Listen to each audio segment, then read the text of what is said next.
Conservation Commission for Wednesday, June 17, 2020. Pursuant to Governor Baker's March 12, 2020 order suspending certain provisions of the open meeting law. This conference will now be recorded. We're good to go, Amy? You're muted. Yes, sorry, there was a delay. All right. So pursuant to Governor Baker's March 12, 2020 order suspending certain provisions of the open meeting law, Circuit 30A, Section 18, and the Governor's March 15, 2020 order imposing strict limitation on the number of people that may gather in one place. This meeting of the Town of Harwich Conservation Commission, June 17, 2020 at 6:30 p.m. will be conducted via remote participation. Specific information and general guidelines for remote participation by members of the public and or parties with a right and or requirement to attend this meeting can be found on the Town of Harwich website at www.harwichmass.gov. For this meeting, members of the public who wish to watch the meeting may do so via a recording on demand on the Harwich Channel 18 website or on our... We're not, we touched that one. Get out, that's okay. Oh, okay, so we touch it. Someone please mute their audio on this. On the Harwich Channel 18 website or on our Town of Harwich YouTube page at https://www.youtube.com/user/Harwich Channel 18/videos question disable _polymer =1. And with that, we are in order. No in-person attendance of members of the public, staff, or commissioners will be permitted, but every effort will be made to ensure that the public can adequately access the proceedings in real time via technological means. In the event we are unable to do so, despite best efforts, we will post on the Town of Harwich's website an audio or video recording, transcript, or other comprehensive recording of the proceedings as soon as possible after the meeting. So with that, I will call this meeting to order. The first item on the agenda is the request for determination of applicability for 18 Dome Way, map 13, parcel X1/-9 for pool and patios within land subject to coastal storm flowage. Amy? Let's have the applicant do a little presentation. All right. Thank you, Commission members. This is Rick Judd from Moran Engineering. I think Dan's name probably is popping up on the screen, but this is Rick, representing Robert and Abigail Engel, the owners of 18 Dome Way in Harwich. The proposal before you tonight is for the installation of an in-ground pool, accompanying patio area, and then a mechanical pad for the pumps, heaters, etc. The subject location is within the 100-year floodplain, elevation 11. The subject location area is a grass lawn. It is outside the 100-foot wetland setback. We're not proposing any tree removal. We will be removing turf area to install the pool, patio, and mechanical pad. We'll have provisions in place for erosion control barriers, straw walls, and silt fence. Upon completion and contouring, the area will be seeded with a conservation mix, and walls will stay in place with erosion control until such time that the vegetation has been established. And at this point, I'll take any questions that you may have. All right, thank you. Amy? Okay. And Ernie, Brad just texted me that he is on via phone. So he was able to join us, so that's good. So I'll start off just by saying this is the pool and patio within land subject to coastal storm.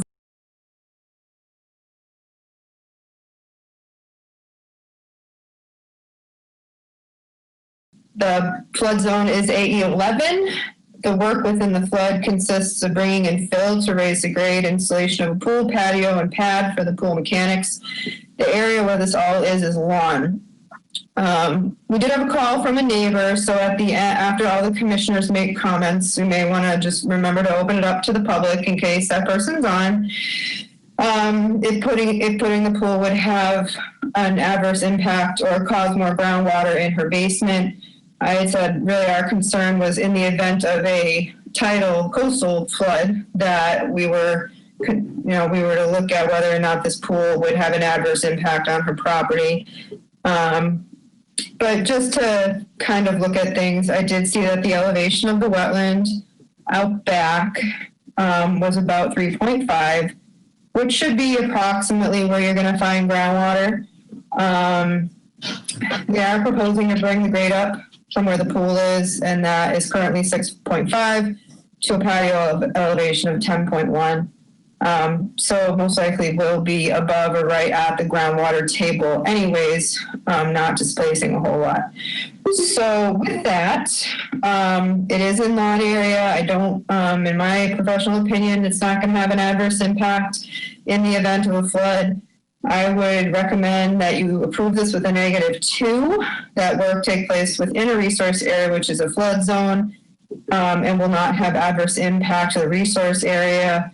This project would put this, the condition of the no chemical application within the Conservation Commission's jurisdiction, which includes floodplain on this parcel. So with that, I will stop. Okay, thanks, Amy. Stan, do you have any questions? No, nothing from me. John? No, I'm all set. I don't have any problem with this. All right. Carolyn? Nope, I have no questions. Jim, are you on?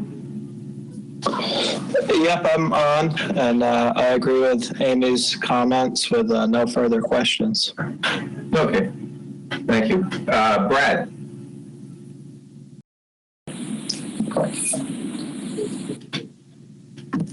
Brad, you may Brad, have are you to with us? unmute yourself.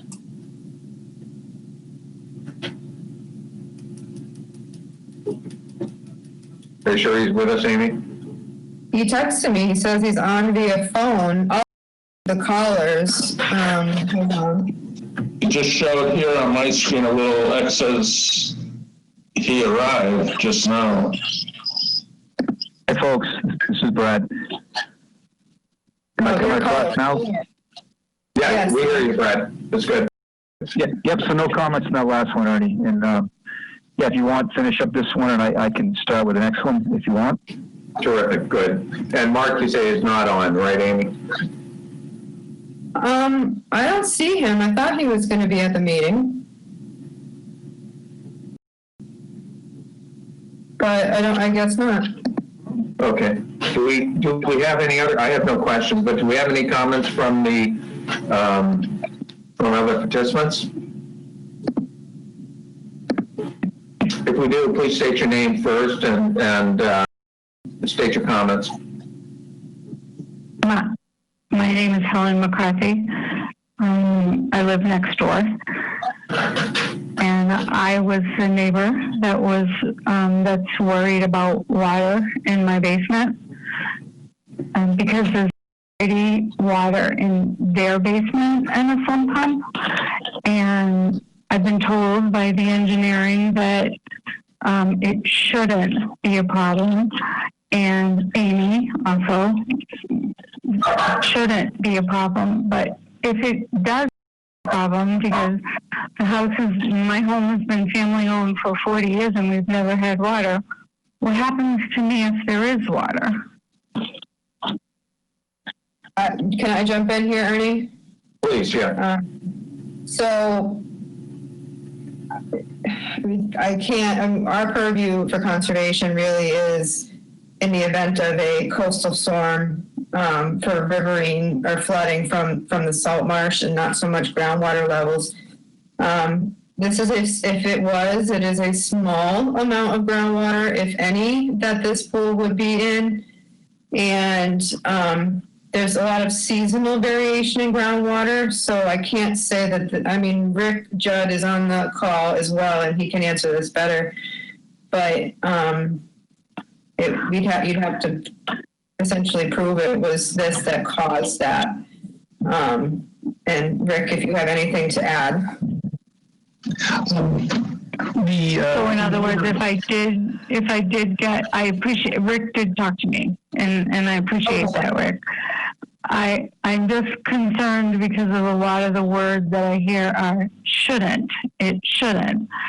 And I just don't want to be the one that's sitting back here with the problem.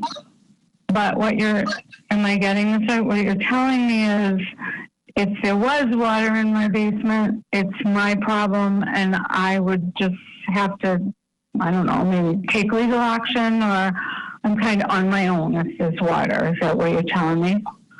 I'm not saying it's your problem. I'm saying it's not the Conservation Commission's purview is what I'm trying to say, because of the performance standards for land subject to coastal storm flowage. It's above water flooding, essentially, or above ground flooding. So, is it the building department that I talked to about this? You could contact the building department, yes. Rick, do you have anything to add? We had a conversation perhaps 2 weeks ago about this when the notices went out a few days thereafter, and we discussed the displacement, thinking of perhaps all the way over to Kilby Road just as a first stop place. There are activities that happen within a quarter mile of this, an eighth of a mile. And while I understand your question and your concern, and I certainly respect it, by placing this pool partially into a portion of the seasonal water table, I would struggle to see how it would affect the overall neighborhood that you're in. When you think of the size of the area and where the water is going to go, this relative to the groundwater coming up through the basement, I don't see that as something that we can even address. I don't see how it could possibly happen. That's why there are foundations in the ground, footings in the ground. As far as storm flowage goes, I don't believe that this would create any substantial impediment or create a negative impact on your property or the abutting property, in my best opinion.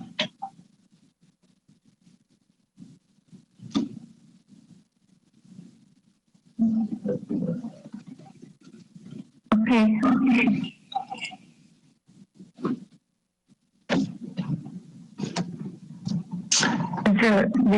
One of the concerns that I have is that the pool mechanic pad is going to be right up against my fence in my backyard, and I don't know who I'm supposed to talk to about this, but wondering if they could move it so it's maybe in the middle of the back of their yard instead right on my property line where we sit listening to pool equipment. That's the building department. When they get a building permit application, it's their requirements to setbacks from lot lines for such things. That would be a comment to them, but in to address that ahead of time, if there was a way that it could be moved a little bit, that would be something to talk about with the engineer. I can address this with the owner and the pool company. My question would be, would we have to modify the application coming back before you if that was to be moved? Right now it is, it makes the setbacks, I believe, from a zoning standpoint. So that you, if your client wanted to modify that, if it does meet the zoning requirements, but for us, if it was really just a relocation of the pad for the equipment, Rick, I think we could do that. The commission, if they would allow me to look at that administratively, as long as it was still not within the 100-foot buffer, I think I would be comfortable with that. If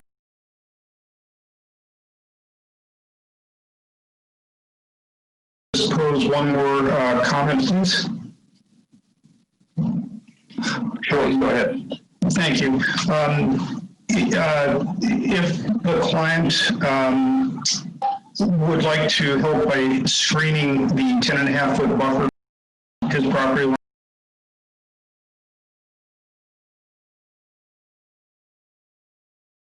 would that require anything, or we're outside the 100, would that be something that should be addressed through conservation?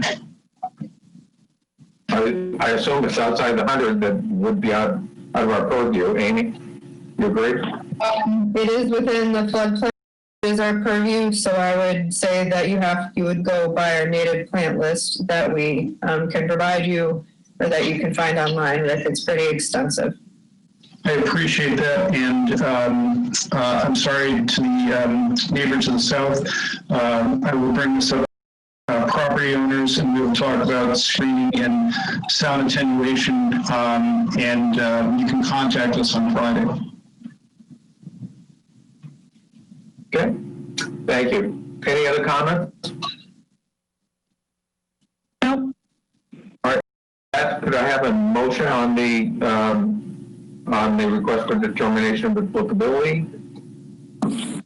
I'll make a motion for the request for the determination of applicability for 18 Jones with a -2 determination. Second. I'll second it. All in favor? Aye. Aye.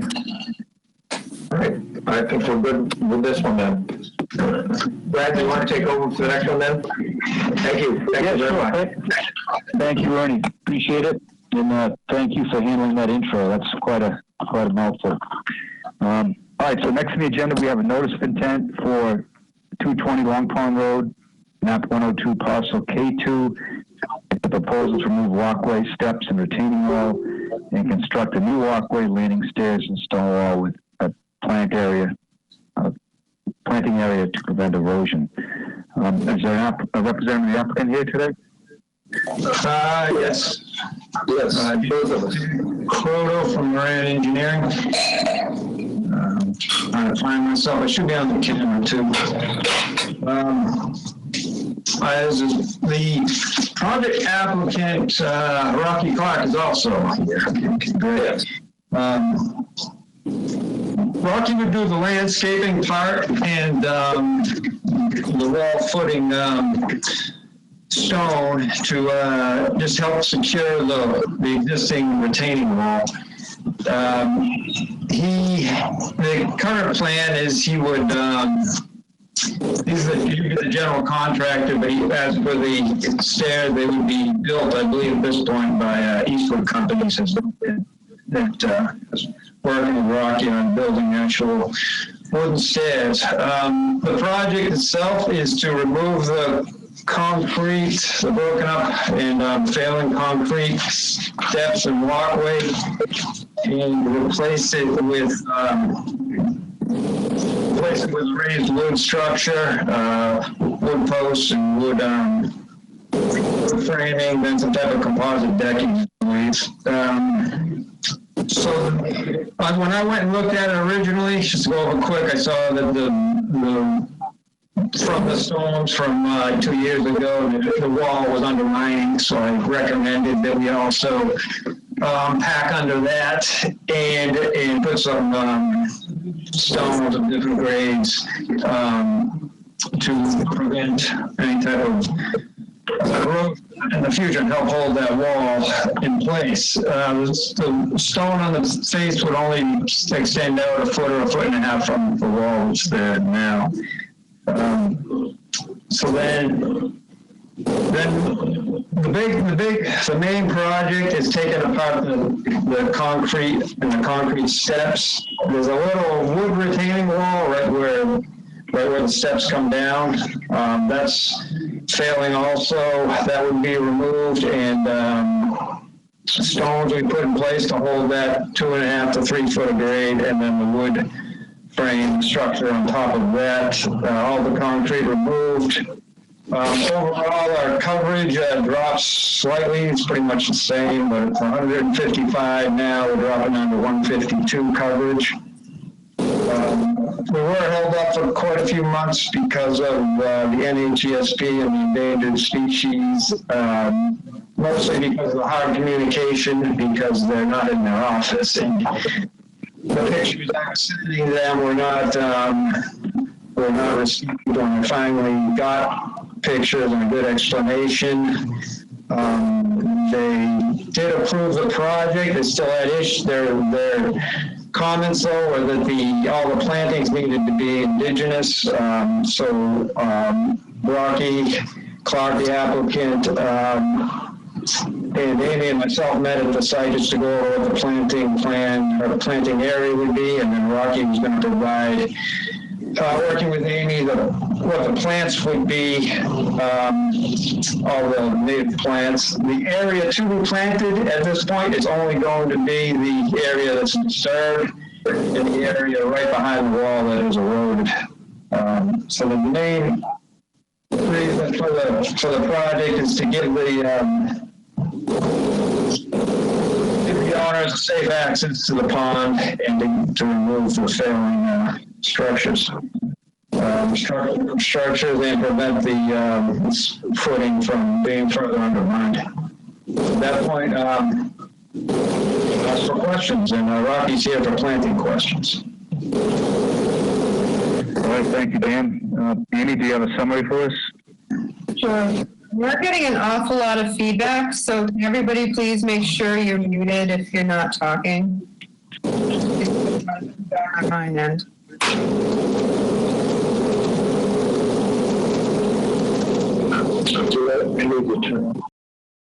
Dan, can you try muting just for a second? I just want to hear it. I am muted. I did mute. I'm going back off now. Okay.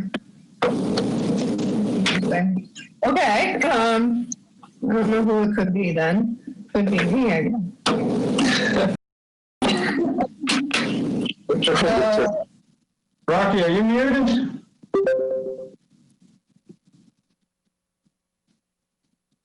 Yeah.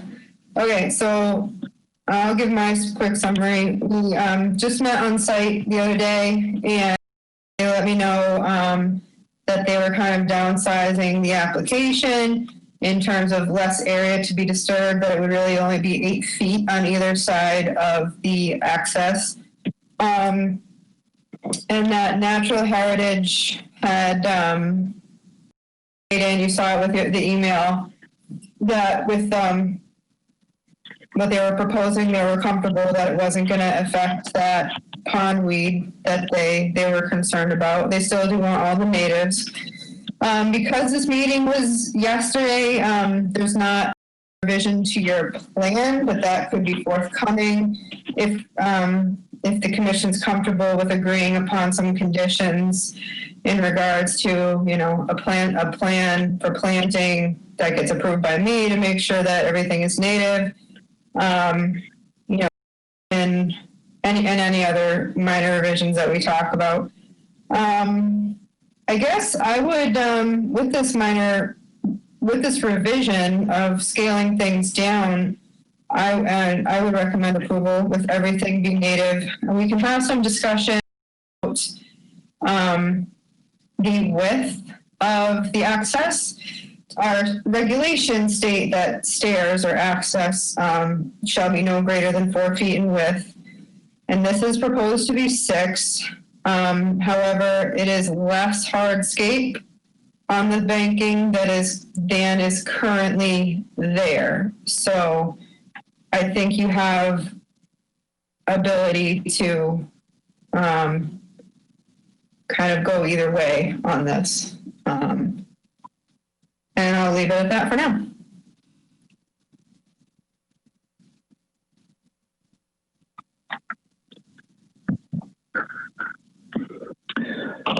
You all set, Amy? All set, thank you. Okay, thank you. All right, well, let's go around and ask the comments from the commissioners. I'll start with Stan. I guess it's been a while since the meeting that we discussed this, and now I'm hearing changes to the plan, but I haven't seen, am I missing something, Amy? Did we get an updated plan here, or? There was a plan, I can try to add it to Dropbox there was several. No, but with these changes, I mean, Not with the plantings, but with the 6-foot in walkway. Okay. No, that's okay. I just was not sure I was missing. The site plan itself hasn't changed, just the planting plan has changed. So we'd always kept it at, it started out at 6. The idea was so you can get a kayak and a sailfish down.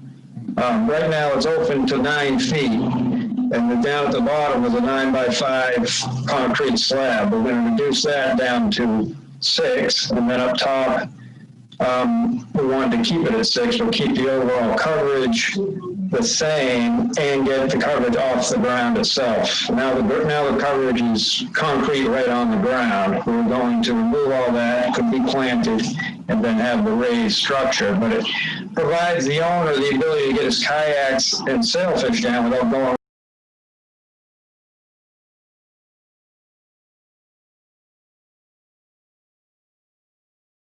normal requirements, so I have to think about that. That's all I have. Thanks, Dan. Ernie? Yeah, so Dan, you've not revised the plans that we saw 2 meetings ago, then I assume, right? plans. No, the site plan hasn't changed. Just the landscaping plan changed. I believe the applicant did submit a written reasoning for wanting that 6 foot wide. And that I haven't seen that. Amy? It's existing. Yeah, I just added the plan back from April to your Dropbox, so you can see the structural pieces to it. Sorry about that. I think that was the latest revision, Dan, correct? It was our April meeting, it was way back then? There's a copy of a plan on the June 3rd meeting. June 3rd. I believe we're working off a March plan still, isn't that? Yep. Plan, yes, from June 3rd. All right. Bottom line, I haven't seen any changes to the plans since we last discussed this in detail. And at the last discussion we had on this, I mean, Dan, you and I had some conversation about your description of a 6x9 pad at the bottom of the stairs, which I maintain is a switchback on the staircase. So, to characterize it as a 6x9 pad, I think is misleading. I still maintain that the existing stairs are not out of our requirements, that they're narrower, just that they switch back and forth going down the bank. Nonetheless, be that as it may, I'm still of the mind that this is a visible lot on Long Pond. Every boat going by this is going to see a 6 foot wide set of stairs going down the embankment. Our regulations require a 4 foot wide access to the water. And I don't know how we can possibly approve anything more than our 4 foot width requirement. Everybody that is on the pond, any body of water in Harwich, has to deal with the same access with respect to kayaks and sailfish and whatever else they're taking down to the water. So I don't see any reason to approve a 4 foot width on the walkway for this. That's all. I'm going to try to bring it up on the screen. Okay, thanks, Randy. I'll move on to Carolyn. I pretty much agree with everything that was said, and I was thinking that before it was said, so I'm glad I don't have to be the bad guy. I think it's just too wide. If this had been proposed years ago when this walkway was in better shape, it might be considered grandfathered in because it looked pretty old to me. But it is just so totally decrepit that this is an absolutely new structure with a new plan, and I would go for the 4 feet. I haven't seen a kayak that's 6 feet wide. Thank you, Carolyn. Let's see. I guess John's next. Yeah, I agree with the previous comments. I'm not even sure a sunfish is any more than 4 feet.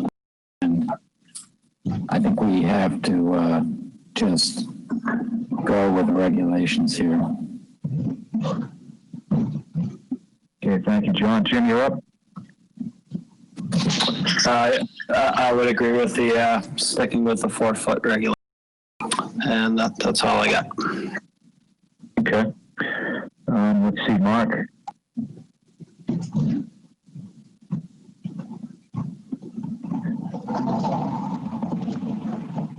Yeah.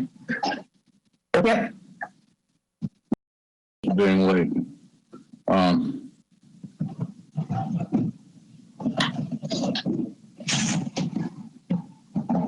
I'm afraid I disagree with what's being said here, and let me just explain briefly why that is. The encouragement of the plant community that's being established, I think, far outweighs the coverage. I understand the point about the consistency, but to me, every case bears its own consideration. And as I look at this plan, I would support the plan. That's all I've got to say. All right, thank you, Mark.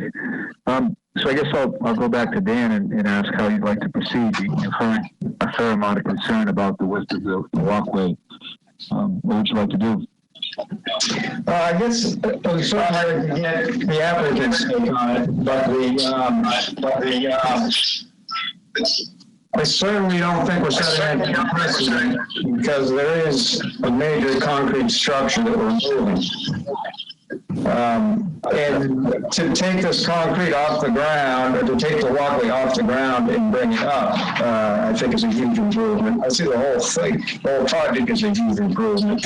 And I think that anybody looking at it from the pond right now is looking at, concrete and then the change, going from concrete to a raised structure. It's not going just down, down a, no access and then creating the access. So we see a big improvement of the project, and the owner certainly, whatever their use is, right now they got a 9 foot wide path. They can bring any type of boating or water stuff down. But with that, I would like to, I guess, ask Rocky to talk, and so we can figure out how the applicant wants to proceed forward.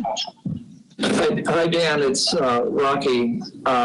Skip Kodak is here with me, and we've gone through so much with this wonderful organization, the Endangered Species. I don't want to do any more delays, so I talked to Skip, and if I hear the commission wants it to be 4 feet and they'll approve it, Dan, let's go with it so we get the thing built.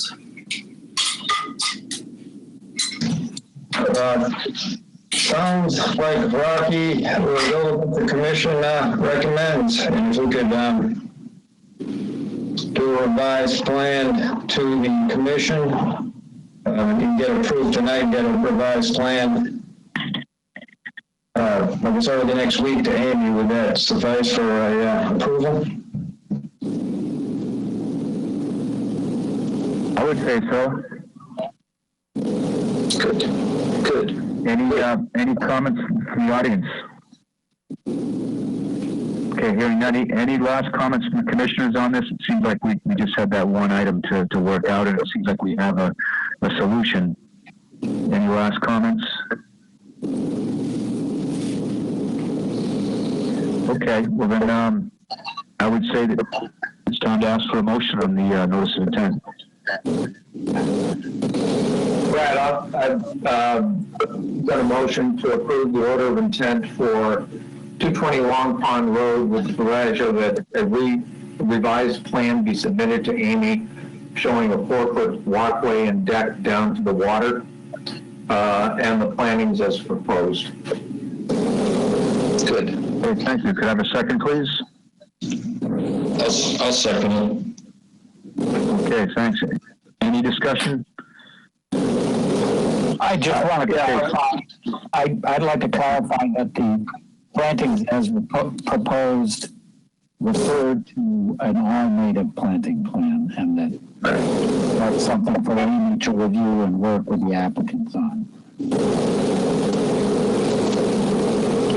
Is that the way you understand it, Amy?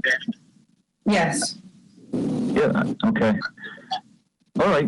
One more thing, Brad. This is Jim. Sure. I just wanted to get on record that the entire property within the 100-foot buffer zone should comply with the no fertilizer regulations. Okay. All right, so that'll be added as one of the conditions. Okay, so we have a motion on the floor with those stated conditions. All those in favor say aye. Aye. Aye. Aye. Okay, it passes unanimously. All right, thank you. Thank you very much.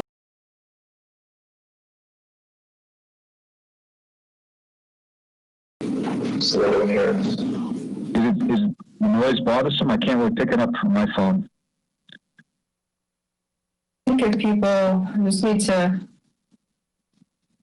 have people mute themselves. I mean, if you were Rocky, you can just X out of the meeting if you don't need anything more from us.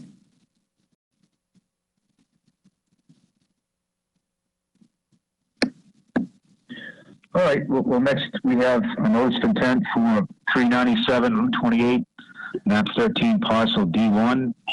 It's a waste site cleanup of MCP site to reduce no significant risk. Activities include stripping of the upper strata of soils in certain areas, accumulating them in one area of the site, covering them with 3 feet of clean soil to render the soils as potentially isolated under the MCP and restoring the vegetated disturbed. Is there a representative of the project here tonight?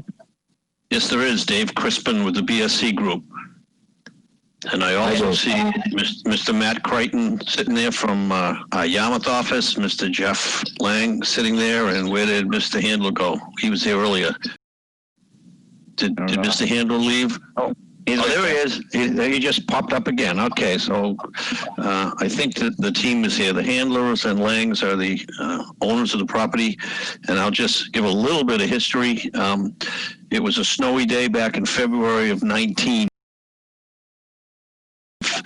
And he was looking at purchasing the property, and we suggested that even though there'd been a couple of studies done on the site, we really ought to do some test pits and really see what's out there. So we spent a day with a backhoe and dug about 15 test holes, took a lot of samples. We installed some piezometers, which allowed us to take some groundwater samples, and we found some interesting things, but it wasn't as bad as I thought it was going to be. Amy, do you want to share the screen on this? Is that how we want to do this? I am trying to. I just shut down, so it's just going to take me 1 minute to bring it back up from your email, okay? Can I share it from here? Oh. I can make you a presenter. Hold on, Dave. Harwich. Well, it's already done. What do you want to do? All right. I'm making you a presenter, and you should be able to share your screen, okay? You can see it now. All right. You It's might see underneath the camera. It's underneath the microphone and camera. There's a computer screen. All right, you If might. you can't get it, let me know, because it's coming up on mine in a minute. Why am I seeing that? Well, Bill Gancher's on the line. Is anybody seeing this? Yeah, I got it, Dan. Yeah. You can shrink your GoToMeeting probably. A little thing on the right-hand side. Slideshow from the beginning with the whole thing. How's that looking? That's good. That's good. All John right. Monroe, can you mute yourself, please? Go ahead. So, we actually got a DEP file number, and I was informed this afternoon that the 2 checks that were submitted to the town mysteriously are wandering around town hall somewhere. Jeff, you did not find them, I believe, but we will look for those and straighten that out, because I assure you they were submitted, and DEP got their check, or they wouldn't have issued a file number. So hopefully you all know where Handler's Auto Salvage is. I think it's a pretty prominent place in town. This is a 2012 picture. Just kind of give you an idea of what was out there. There was a lot of cars. This is a 1971 photograph. There were even more cars back in 1971. They pretty much maximized the entire property. And this is pretty much what it looks like, at least today, by Google Earth standards. This might be a 2019 photo, I'm not 100% sure, but basically a barren lot with nothing on it, but some minuscule automobile parts, broken glass, and as you dig into a little bit, you will find a occasional car axle or a wheel rim or something like that. As I said at the introduction, there were 2 other 21E reports done on this. 2003, there was a fire that resulted in polyaromatic hydrocarbons that were excavated and removed off-site, and hence they did a response action outcome statement that closed that part of the site. In 2017, there was another assessment done, and they found no reportable conditions. Well, when you're looking to purchase a piece of property, you do a due diligence assessment. So we decided we should look at the things typically found in a junkyard. And they include 13 metals. Those are called the priority pollutant metals, extractable petroleum hydrocarbons, or EPH by short term, volatile petroleum hydrocarbons, which would be the gasolines, semi-volatile organic compounds, and PCBs. I'm happy to report that we didn't find any of those with the exception of lead and zinc, and those the higher elevations are in the circle test there. Basically on the lower part of the site, and we can theorize on where those came from. It's not exactly clear where that lead and zinc came from, but they are both components of gasoline. If you're old like me, you would realize that they put zinc in gasoline as an anti-knock additive. They also put lead in gasoline. Well, after 50 some odd years, the gasoline has biodegraded. Any of the heavy oils or any of that stuff that dripped out of there has biodegraded and is no longer found. So we are left with lead and zinc. And I'm just going to go for 2 seconds about how this process actually works under the Massachusetts contingency plan. And by the way, I'm a civil engineer, a land surveyor, and an LSP, so I deal with this stuff.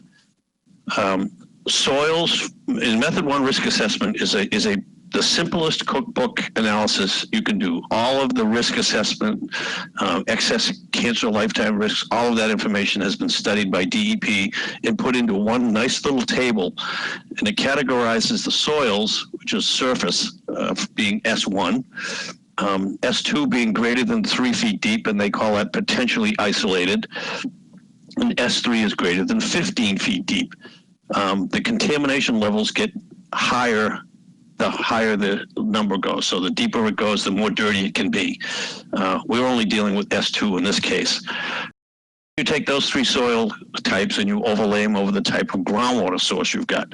Groundwater 1 is drinking water, which DEP agrees is not the character here because we're so close to the salt marsh and the historic use of the area.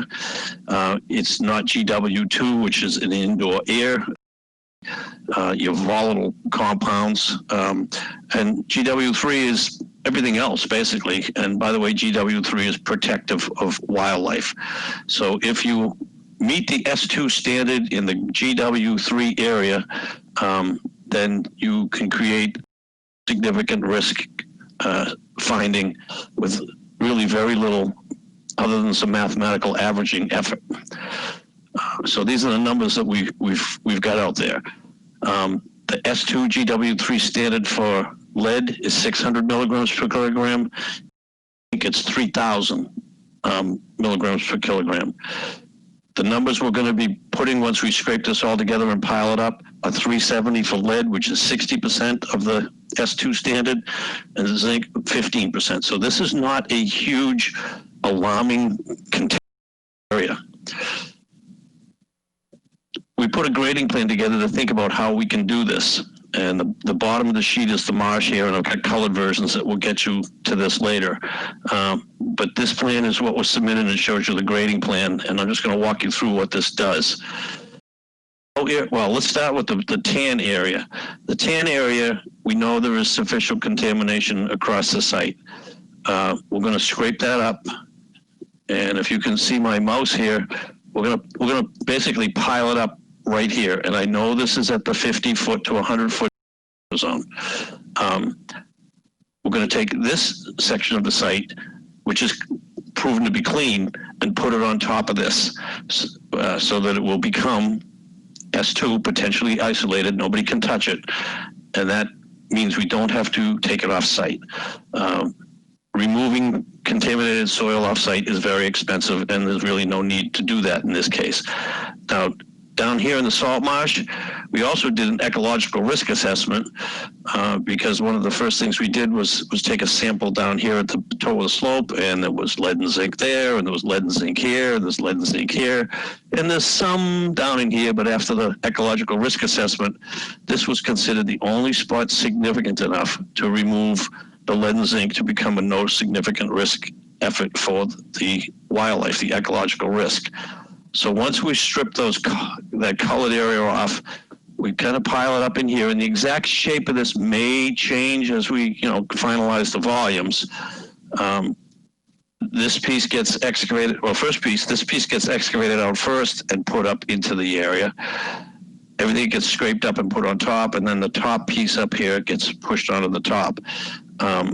We think this can be done with an excavator reaching out here without actually having to drive out into the marsh, set the machine up on the edge and nice long bucket, drop it out here. Obviously there would be erosion controls around here, but the important thing for the commission to realize is this entire coastal bank is going to get rebuilt and made larger in this case to create the mound to create that potentially isolated soil. From a grading perspective, if you saw the contours on the first one, this comes down, and we do have a swale that comes down along, and we'll have a temporary sediment basin down here. Now, this whole area, not part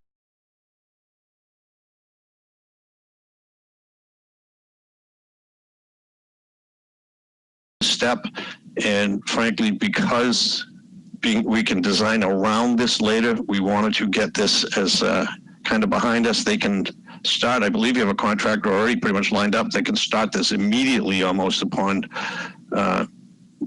approval from you folks and whatever other permits Matt tells me we need. Just from a very close-up point of view, out in the salt marsh, we've got about 850 square feet of what's defined as salt marsh. That's the high tide line, and 1,600 square feet of BVW, which is primarily Phragmites.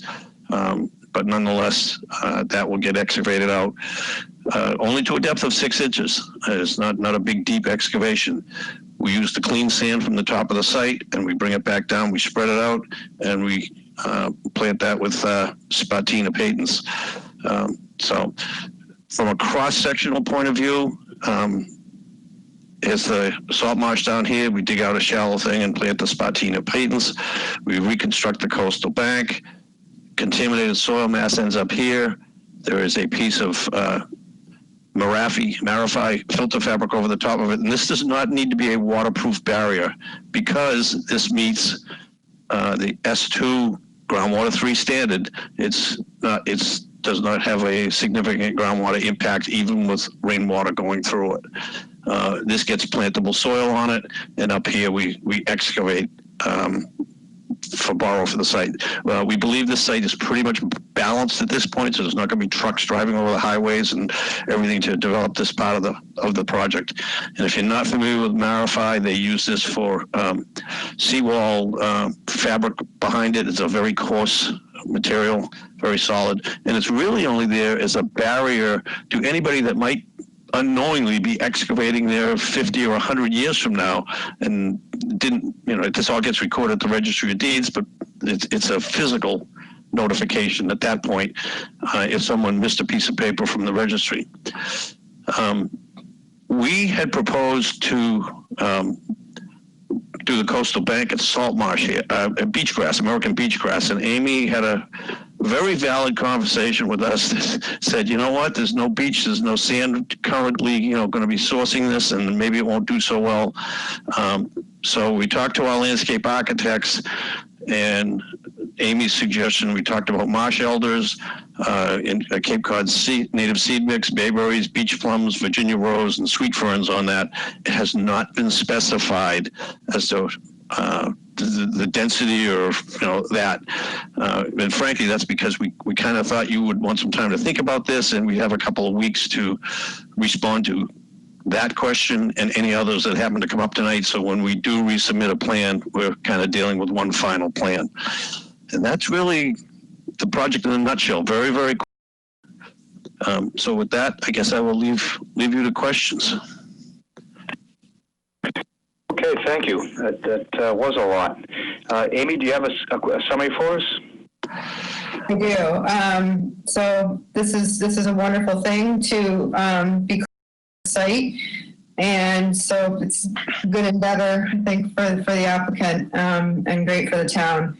So I'm going to keep it pretty brief because I'm sure the commission has a lot of questions. I know that we're not intending to get through all of this in that you want to take some comments, questions, maybe do a little plan augmentation, and then come back. But quickly, the soil contamination is pretty much within the first 6 inches of soil in the surface area of the marsh. It is mainly Phragmites. My first question is, when you excavate that Phragmites out and you're going to cap it, and yes, it is under 3 feet of sand and under the filter fabric, which is pretty heavy duty, but Phragmites, when you do take wetland soils, such as salt marsh soils, with the remnants of Phragmites, you could get is there a chance of getting an isolated stand of Phragmites trying to crop up from underneath that? So that's my first question. I guess I'll let you respond to that. I'll give you my view on that. I've had a couple instances where I've taken Phragmites situations, because I'm a Braintree boy. I'm not technically a Cape Cod boy, so you can forgive me for that. But what we have the opportunity to do here is actually, let me back up a little bit. The area where we are proposing to stockpile this material and bury it is the area where first. And as I said, I know that's close to the 50-foot buffer zone, but the reason for going there is we do not want to disturb more. We don't want to disturb the worst part of the site. That being said, we have the opportunity to excavate actually quite deep right next to that, take that Phragmites area and bury it probably to the depth of 8 or 10 feet. I've used this technique in a couple other small projects where it's been a problem, and I haven't seen the Phragmites been able to emerge from that depth. So I think that would be my approach to dealing with the Phragmites excavated out. That will be the first part of the area to be excavated out and dealt with. So I think we can dig a big hole, so to say, bury the Phragmites in contaminated superficial marsh soils really deep and keep the frag from coming back in there, and then deal with the rest of it. Okay, thank you. So where you're proposing to deposit the soils, if you will, the contaminated soils, it is outside the 50-foot zone, but still within the 100, correct? That's true, yes. That literally is where the worst of the material was when we did our test pit program. So that's why we want to leave it there and cap it. So that leads to my next question, which I think commissioners would ask too. Why does it have to be still within the 50 to 100? Why can't it be outside the 100 or off-site? But that, if you wanted to elaborate on that any more than you already have, you can. There really isn't a whole lot more to say. Every time you touch a contaminated piece of material, you run the risk of spreading it around. So we want to contain this as much as possible, create this confined area of contamination and cap it. That's the plan. And how, do you have a map or anything of where you did testing, or can you describe where you did all the testing? Yes, there is a subsurface investigation plan which I can provide to you that we've given to DEP. I tried not to get you bogged down in the weeds, but if you want to read that sort of stuff, you're more than welcome to it. I will get you that full copy that details everything. Thank you. I think it might be interesting just to see, for the commissioners and myself, to see how extensive your testing was in order to kind of come to the conclusion that this was the worst spot and this is where you needed to do the remediation. I think that would be helpful. So you could definitely send that to me. I will summarize, Amy, that there were about, don't quote me on this, I think there were about 18 to 20 test holes that we did out there. And, okay. and visually, this was the worst area as well as chemically. So it was pretty obvious where the bad part was. Very good. Thank you. Division of Marine Fisheries did issue a letter. I got it yesterday, and they got it as well. The commissioners have it in their Dropbox. I'll just summarize that DMF would like to see the salt marsh monitoring plan to determine if it accomplishes the stated goals of their project. 3 years of monitoring, which we would probably put it on it anyway. And when regrading the area with clean sand and salt marsh plantings, be sure that the salt marsh is planted at the correct elevation as determined by the upper and lower limits for growth at this particular site. It's also to avoid Phragmites from repopulating the site. So just to let the commissioners know DMF's comments there, I'm sure you can address them.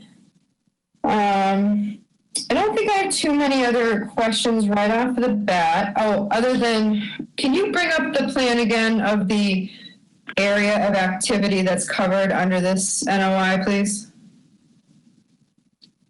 All right, what am I doing here? It's one of your last slides.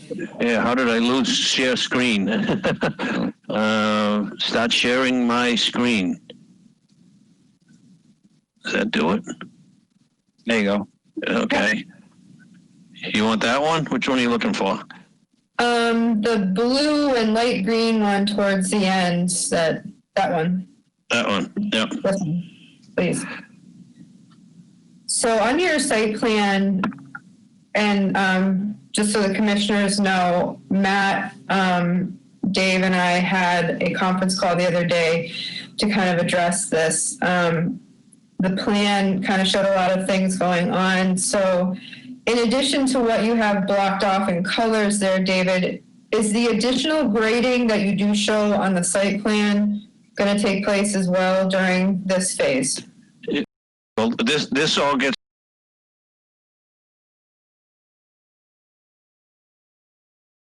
so 8 feet up at this corner. Okay. And just so the commissioners know, that's outside of our jurisdiction, largely up in that northwest corner. I think that's the buffer zone line across here. Yep. And you also have riverfront and there's some floodplain down in this corner. So where you're using your mouse now, David, south of the garage building, that area is all going to be stripped at least by 6 inches to get the glass and car parts and everything else. That's the idea exactly, is to take all of this material and push it up here, and these foundations come out and go away as well. This one stays, but these guys need to go just to grade through it. Okay. I will leave it up to the commissioners now. Thank you. Thank you. We'll start with Stan with comments. Thanks, Brad. I just want to clarify, the whole area was tested, right? We did tests everywhere. Between what we had done and prior studies were done, there are tests, holes, and borings and groundwater samples pretty much all over the whole site. Okay, and you say that that upper area where you're going to get the clean sand from was tested and came out without any problems? There was, I'm not going to lie to you, there was some lead and there was some zinc up there. but it was less than this S1 standard. The S1 standard is basically clean enough for kids to play in. So that's the way they define it. High frequency of children's use and direct exposure. It seems kind of strange because the earlier picture you showed cars over that whole property. So I'm not going to try and explain it because I can't. I go back to the proof is in the analysis at the end of the day, and that's what we came up with. Okay, and then as you talk about that area that you want to cap, as you define that the worst area, I mean, I don't know what that really means. I mean, that's It means that the levels in that area were certainly well above the S1 standard. Some of them were above the S2 standard. None of them were above the S3 standard, but there was significant contamination there, and there was visual staining of the soil in that area, so you could see it. Based on that, we came to the conclusion that was the place to leave it. And interesting, none of the other studies ever even looked in that corner. So when we went out there 16, 18 months ago, frankly, digging test holes in most of the site, you'd think you're at the beach. There was really no surprises going down until you got over in that corner. Then you started some, discolored soil. You saw axles. It was obviously the worst of the worst was pushed over into that corner. And I just want to make sure I understood something else. That area that's going to be capped, I'm trying to remember what I read here. Is that going to be an area of no potential usage of people or anything in that area? No, that area will get what's called an activity and use limitation on it. Typically, activity and use limitations say you can't run a daycare on it.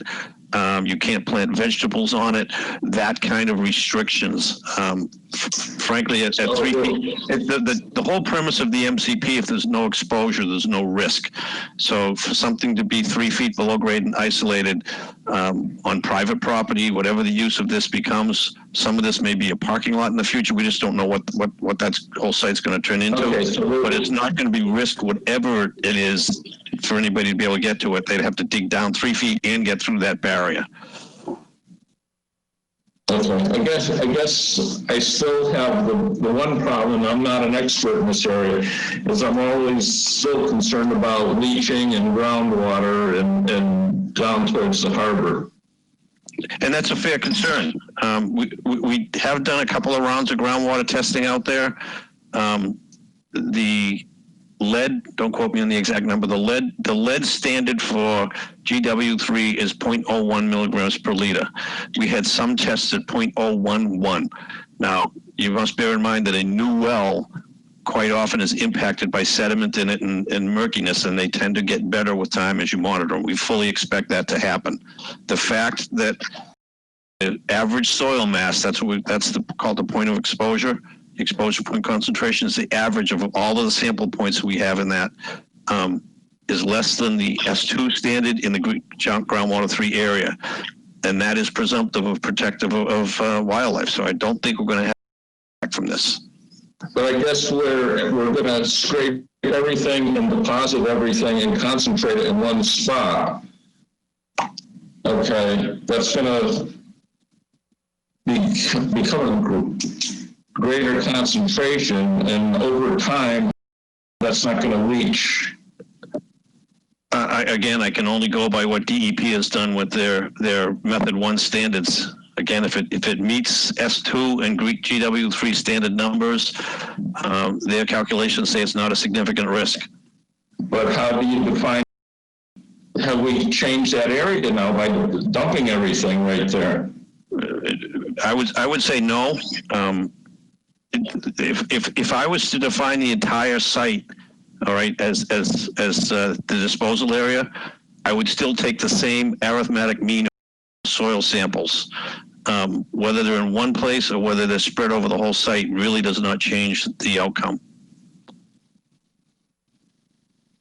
I guess again, I hear what you're saying, but I think the reality is that the precipitation inches per year times the entire site going through that site, you're actually going to get less water going through the consolidated area because it's all in one place than you are if you spread it all over the whole place. So in my opinion, I think this is the right thing to do. Well, I guess my concern is over years of living in different places, I'm always concerned about contamination over a long period of time. I know it might meet all the standards and everything, but reality is there's something in the soil there that's eventually going to leach. And it hasn't significantly to this point. After 50 years, it has not significantly. So that's part of the way I'm looking at it as well. Not only does it meet the standards we just talked about, but it really hasn't violated the standards in the groundwater sources there either. But I guess my question is, how can we say, even though it's only in the same top 6 inches or so, that something hasn't leached into the salt marsh and the... I won't say it leached in. I believe what happened is it washed in. I believe it was overland flow that brought it down into the marsh. If it's only in the top 6 inches and you have an exposed site, the stuff that's in the marsh is the stuff that's running over the coastal bank that's extremely steep because it's man-made and it's washing down into the marsh. It's not leaching out. In response to your question, how do we know too? One of the things we did out there was we took soil samples at 6 inches deep, and then we augured down about 3 feet and took another soil sample and compared the levels at the upper layer and that 3-foot layer. We did the same thing out in the salt marsh.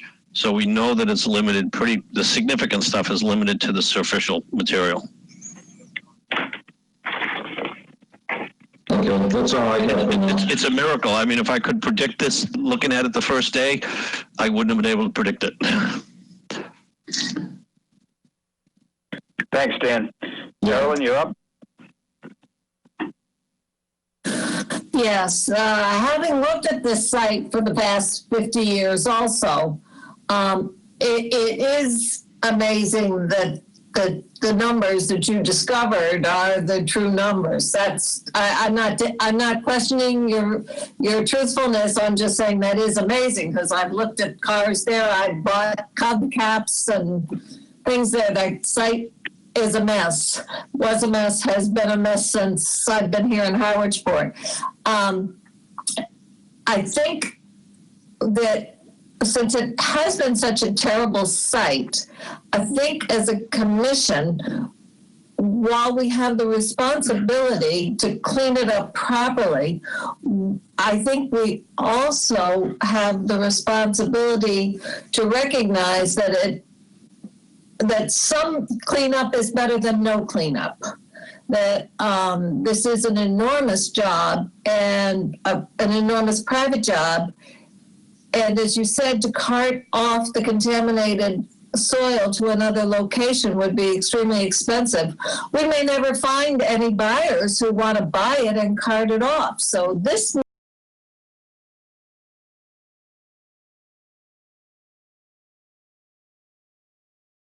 I don't understand all the engineering, but you're talking about capping it with that mouthy or whatever you called it, capping it and then putting clean stuff on top of that. Correct, to physically isolate it, make it 3 feet deep. Mm-hmm. Is there any possibility of getting underneath it and isolating it, encapsulating a good deal of that contaminated soil? I don't see any need to do something like that. The Massachusetts contingency plan is basically set up as a risk-based decision matrix. And the risk that you're going to is there any significant risk to humans, wildlife, ecology? By this method 1 analysis, which by the way is the simplest analysis and the most, in my opinion, the most foolproof one, says there's no significant risk when you crunch all the numbers. There are method 2s and method 3s, and I don't want to make the industry in the wrong light, but it's a little bit of, looks like voodoo if you look at the way they calculate some of this stuff. This is all about exposure risk, the number of frequency of people that visit the site. Can they physically get in contact with the material? And they do all these calculations and they come up with a number. God bless them. How they know, that 300 milligrams per kilogram is an issue for lead at all is almost beyond me. Because my guess is you could probably go out in your driveway and find that in many houses. Now, another question I have, though, is we're looking at this project in 2 or 3 or 4 phases. We're looking at the cleanup right now, but you would have to come back to us again with a use of this property. And it would be, if we had some idea what you plan to use it, because we may not want a driveway parking lot, right in the middle of our 50-foot buffer zone. I'll touch on that a little bit, Dave, too, because, we're putting ourselves at a big risk, honestly, from a conservation standpoint, because if we come at this and we start to restore a site, the commission can easily kind of lose the vision of what it used to look like. So right now in the regulations, we have a portion of the site that's in the riverfront area, the outer edge of the riverfront area. And if you look at the riverfront area regulations, which really are the best ones to look at because they actually speak to junkyards and things of this nature. Basically, it goes through a list of improvements that need to be made in order to do the work. And one of that's in that statement, one of the statements in that list is that we can't get any closer than the existing disturbance.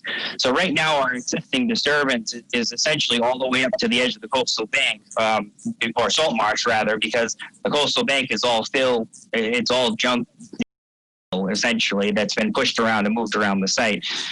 We can't get into any areas that have naturally revegetated to kind of a natural state. Well, other than phragmites out there, nothing is in a natural state. It's completely exposed. We have to deal with drainage. We have to deal with runoff. The grading, this piece of it is going to deal with a lot of that stuff. And so from if we were to build it today and give you the design today, technically speaking, we can't get any closer to the resource area than existing. That's basically abutting the salt marsh. So everything that we do, we're going to meet all of the performance standards with all of our designs moving forward, because everything we're doing moving forward is improvements as far as site stability. Even if it's pavement, at least we're handling stormwater, we're managing stormwater, and things are going where they're supposed to be going. We're bringing in natural vegetation, we're bringing in buffers that all aren't there today. So from a conservation standpoint, it's interesting that you bring that up. Obviously, anything that we do from a development standpoint, buildings, driveways, parking, that all has to come back from a notice of intent. You have to see all of that. You have to approve it all. It's going to make our job harder to clean the site first, because once it's cleaned and stabilized, if that area is all, let's say lawn and kind of grasses that have grown back, it's not exposed soil that's disturbed, because right now we can go up to that edge of exposed disturbed soils. Like right now we've got the building pretty close to where Dave's cursor is there. That existing building that's there, we're tearing that out, and all of the foundations that are there, we'd like to put something back, let's say in that location. Once it's gone, it falls out of your mindset as a commission. And we don't want that. We want you to kind of visually know what this site looks like today, because when we do come back and we have a plan and we want to develop it, we want you to understand there were structures here. We've removed them because the owners feel like the most important thing to do to this site today is to clean it and stabilize it. Then we can work on stormwater, designs, buildings, parking, whatever it is that they want to do to develop it. And they've got a couple of different ideas, but because none of that is ironed out today, the best thing that we can do from an ecological, environmental standpoint is clean it and stabilize it. So that's really why we're here. That's the goal for today. We don't want you to lose sight of what's there today, but we do want you to know that we're just trying to make it better right as quickly as we can. Well, I do applaud all your efforts. But we will be back with a notice for development. You're absolutely right. Yes. That's all. All right, thanks, Carolyn. Let's see. Looks like John's up next. Yeah, thank you. I agree with Carolyn's point that improving the site, and it looks like that's what you're doing, is a great goal and something we should and I do support.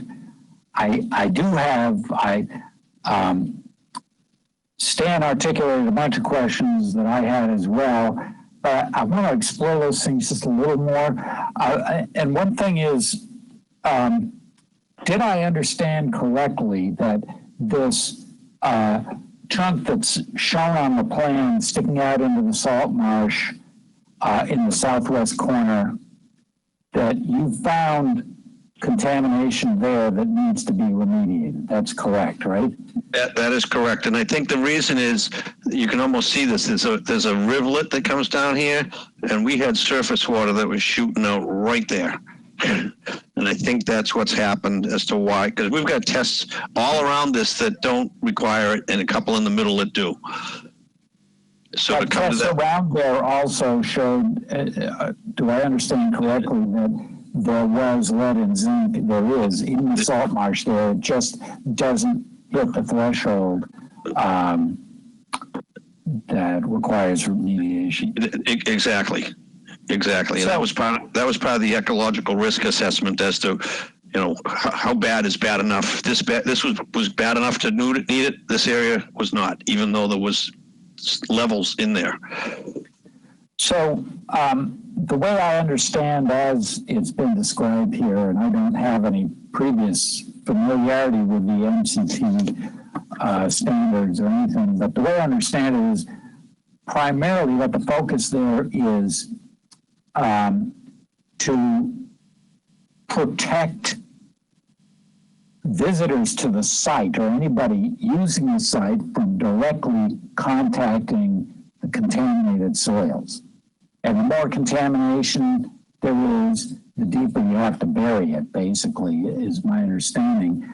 But what I didn't hear a lot about, what I didn't hear a lot about, and it's a little bit curious to me, and I didn't see that in the DEP letter either, is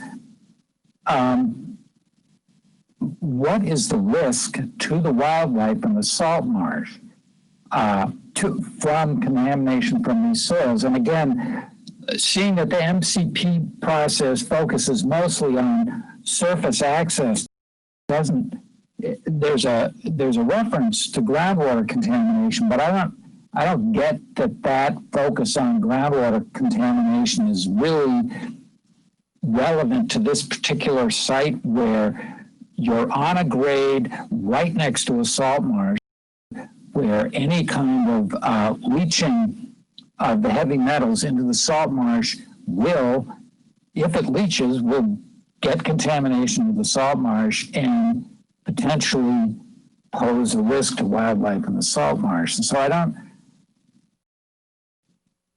know what comment you might have about that, but I'm uneasy about this because I don't quite understand how that is covered in these standards. And I think that it's something that we should be concerned about, particularly if you're already finding in there.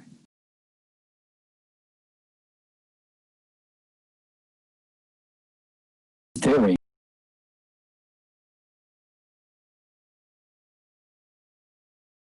I guess is my comment.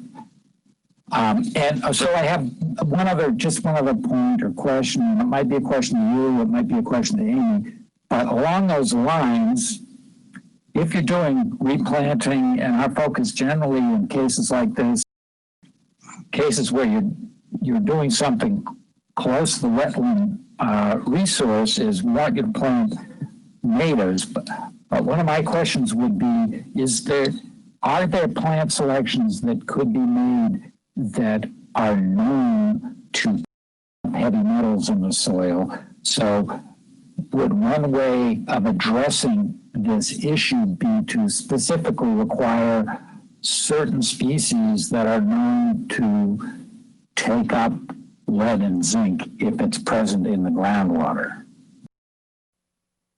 Would you like me to respond to that? Please, I'm done. Thank you. Yeah, no. First of all, the issue about groundwater getting into the salt marsh, these method 1 standards, as I said, they are pretty cookbook and they are pretty conservative in my estimation. I won't even pretend to understand what kind of effort went into them developing these numbers, but I do know that that's exactly what they're there for. That GW3 standard is protective of wildlife and wetlands and any other optional use where you're not drinking it or it's not volatilizing into indoor air issues. And we are right at that threshold with one of the well tests that we've got out there. As I said, we will continue to monitor this. And frankly, if we don't meet that groundwater 3 standard at the end of the day, we'll either end up having to do another method 3 risk assessment to close the site or keep testing it until it does. The other comment you had was Yeah, I can touch on about plant uptake. Even if there were plants that took it up, then the plant dies and now it becomes superficial to run off. So I don't think focusing on plant uptake, that's one of the reasons when you put an activity and use limitation on a project, quite commonly they say, don't grow vegetables there, because certain vegetables do accumulate materials. And they don't want you to do that. So if you were able to get plants that bioaccumulated lead or zinc, and then those plants eventually die, now they become surface runoff. In my opinion, I think you're better off not focusing on that. Yeah, that plant material is going to basically break down, and when it does, now it's on the surface and it's not actually trapped. I think part of Dave's risk assessment is actually trapping that material and making sure it's not migrating, moving, and like Dave said, one of the standards is focused on ecology and the environment. So I do think that risk factor has been taken into account as far as DEP, and how they set these things up.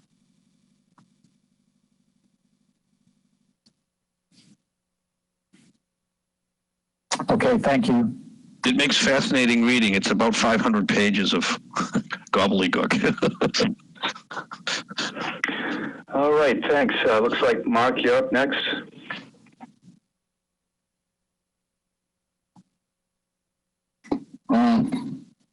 David, you covered a lot of ground. I guess my big question, given everything that you've explained,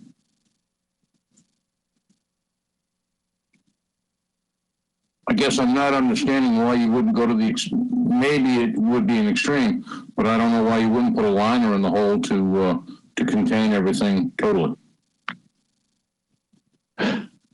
The reason for that is, in my experience, and because this meets all of the standards, the less you touch and the less you move, the less likelihood you have of spreading it around.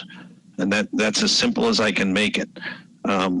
I do not believe there's a significant leaching potential here. The ecological risk assessment had the groundwater data. They were really only concerned with the sediment soil samples out in the marsh. And I think the reason primarily is if there is some movement in the groundwater, and these numbers are quite small, they're 100th of a milligram per liter is the number we're looking at for the lead. It's going to get diluted very quickly in a bay that's drained twice a day. And that's why I don't think groundwater is a real significant issue here. We're very fortunate, by the way, that there aren't PCBs out there or some other contaminant. And as I started off with this, there's been 2 other assessments out there. If Mr. Handler hadn't got us involved and supported our pretty thorough investigation, this could have been regraded and put away and nobody would have ever known there was contamination there. So I think Mr. Handler's gone above and beyond, Mr. Lang gone above and beyond to remedy what we've discovered. Short of digging this up and shipping it to Maine. Think about the cost of that. That's a given. Okay. I guess that's all I've got for questions at the moment. All right, thanks, Mark. Ernie, you're up. Yeah, thanks, Brad. Interesting discussion. Dave, what is the cost of digging it up and shipping it to Maine or some other spot? $150 a ton, ballpark. And relative to value of the land? I don't know the exact value of the land, but we're talking a serious punch of money. And again, the whole purpose of the MCP is a risk-based decision process. If you don't need to move it there and measure the same thing, that is entirely within the owner's purview to do. Granted, given, and I think this goes to Carolyn's comments too, given the potential use of the land as well, that I'm struggling with is if you're going to, let's say you're going to put, I don't know, I've heard restaurants in there and all that, amusement parks, whatever else. If you introduce a septic system that all of a sudden introduces gallons of water at, 8-9 feet underneath this contamination, how is that going to change your equation? How is that going to change your test results? Yeah, I haven't seen a septic system impact a site yet. Okay, I mean, that necessarily doesn't, that doesn't answer my question. I can only answer with what I know, but I'm just saying that the groundwater standards are the groundwater standards, and we basically meet the groundwater standards. If that's included with more water, then it will actually tend to make the numbers look smaller, would be my expectation. We actually looked at the septic system across the street. There's a sizable system across the street with a treatment plant in it, immediately upgrading it of us. All right. Right across the street. I mean, it would potentially dilute it, but would it also potentially increase the leaching effect? No, because all the groundwater is running well below all this material. This material is not into the groundwater. It's above the groundwater. Yeah, I think that's important to note. We're not digging down and putting this in the actual water column. A septic system is going to be would be below the material that we were discussing, and we wouldn't obviously put a septic system directly below it because we'd have to excavate all this material out. But that's important to kind of know. Yeah. There isn't a design for the future use of this site. And if I had my choice in black and white, I would probably pave over the top of this thing at the end of the day, just as a parachute to protect what you're concerned of. That might mean we have to work, into that 50 foot a little bit, but it's not a bad idea. Yeah, obviously we'd have issues with that. With anything within the 100 that's impervious would be an issue for us. You wouldn't want to put anything underneath this because it would eventually just become a bowl full of ooze. You have to protect it from the top. Yeah, but that goes back to the whole issue of what's the future use of this area. And as long as the 3 foot of material stays over the top of this, it really doesn't matter from a risk assessment point of view what it is. Doesn't that contradict with what you just said as far as your preference would be to put a parking lot on top of it? If to answer your concern about leaching, I don't think we need to do that because it meets all of the standards without doing it. But is it worth putting an extra parachute on something sometimes because the general consensus is concerned about it? I would have no objection to that, and it would do exactly that. I've seen parking lots put over contaminated sites to prevent infiltration going over them. We'd obviously be back for that. We don't need to do that under the MCP, and that's what we're here for tonight. But would it offer some type of benefit? Perhaps. Yeah. All right. My concern is that we just don't lose sight of what's lurking underground here, I think, going forward. And I'm just worried about how we make sure that's taken into consideration for any future use of this particular site. Let me just share this again if I can here. this line here is the 50-foot line. I can tell you pretty much nothing's going to be happening in there once this coastal bank is built. This is all going to get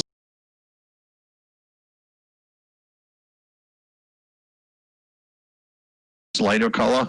I guess we could talk about that at the end of the day. I don't need it for MCP, but maybe it's part of the bigger picture in the plan and it puts everybody's mind at ease.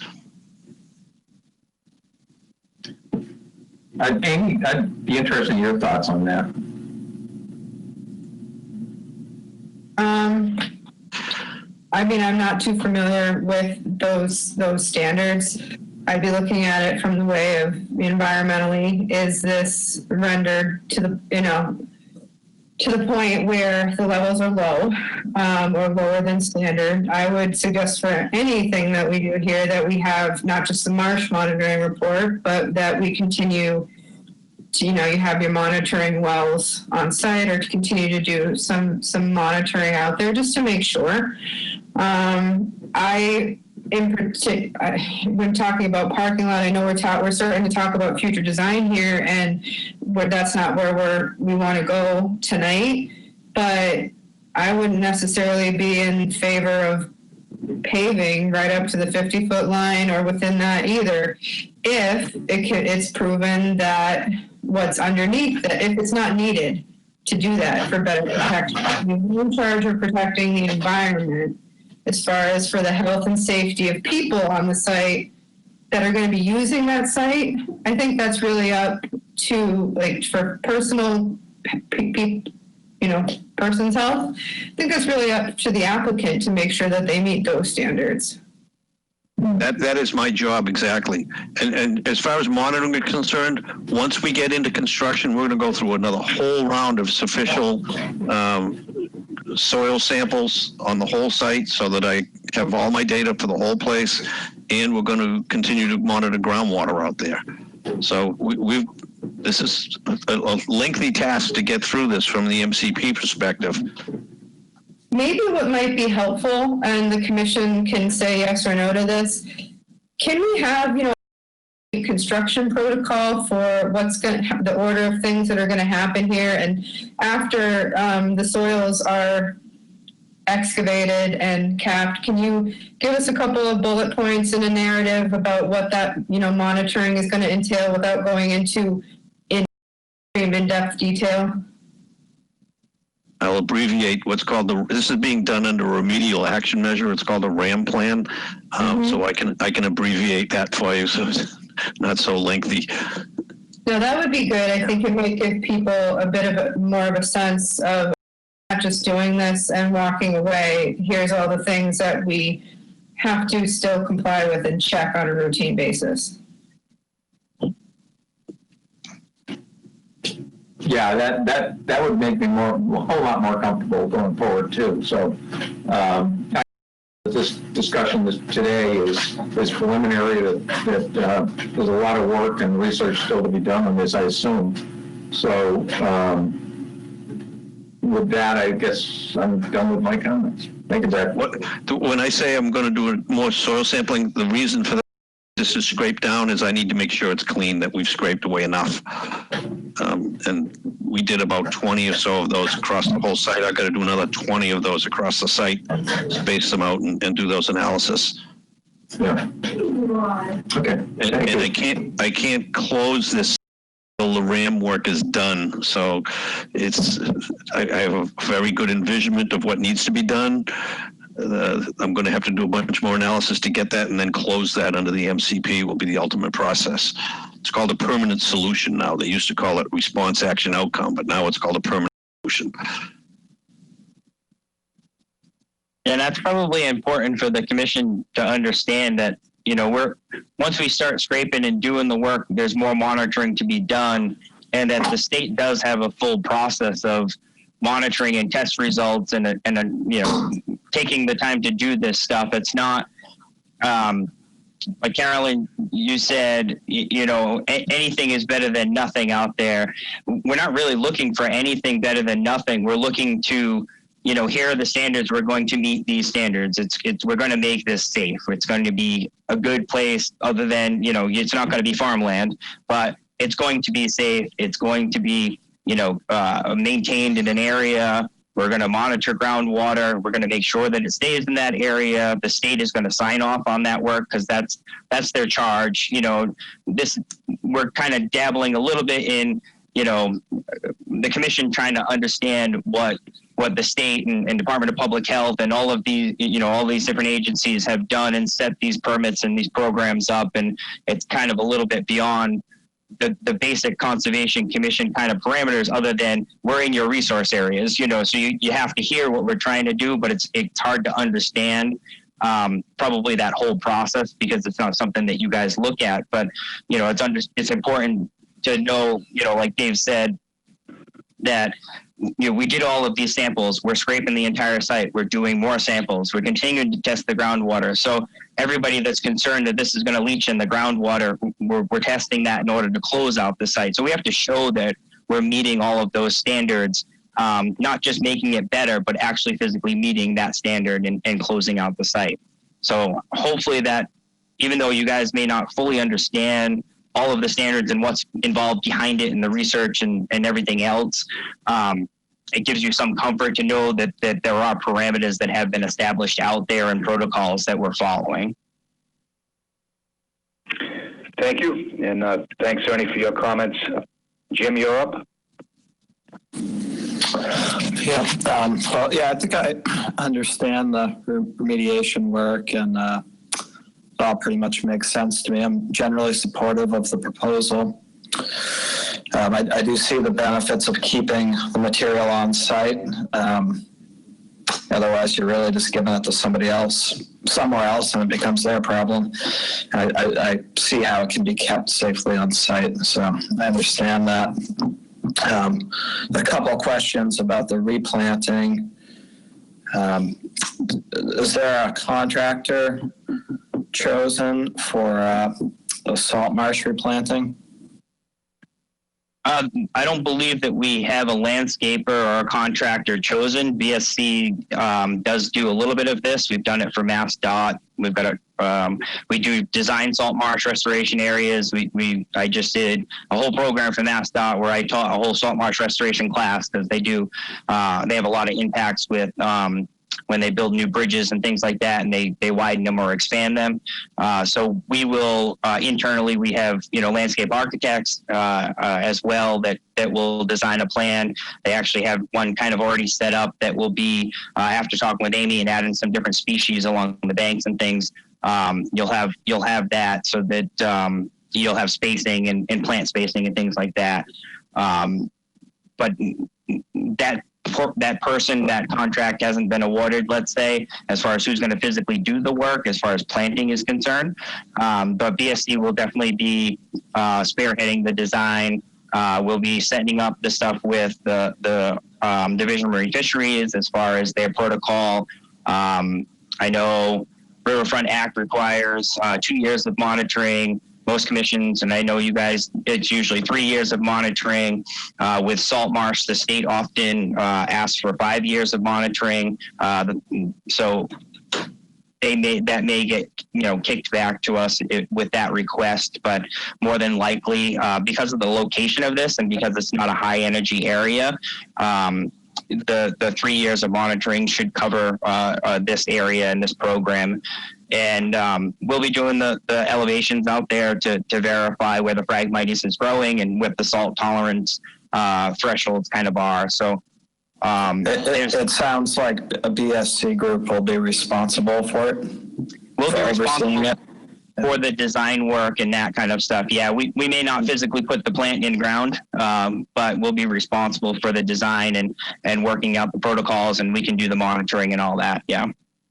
So sometimes we require that if there's a change in the person responsible or the company responsible for a larger project like this, they would have to get approval essentially because it's a salt marsh is tricky, and then we've got extensive bank plantings. It sounds like you addressed my other question as far as a planting plan for the bank. I read in your narrative that the entire disturbed site would be seeded with a salt-tolerant grass mixture, apparently upon regrading to stabilize the site. So that makes sense to me. So it sounds like we're not voting on this tonight. We're going to see a planting plan. Is that what's happening?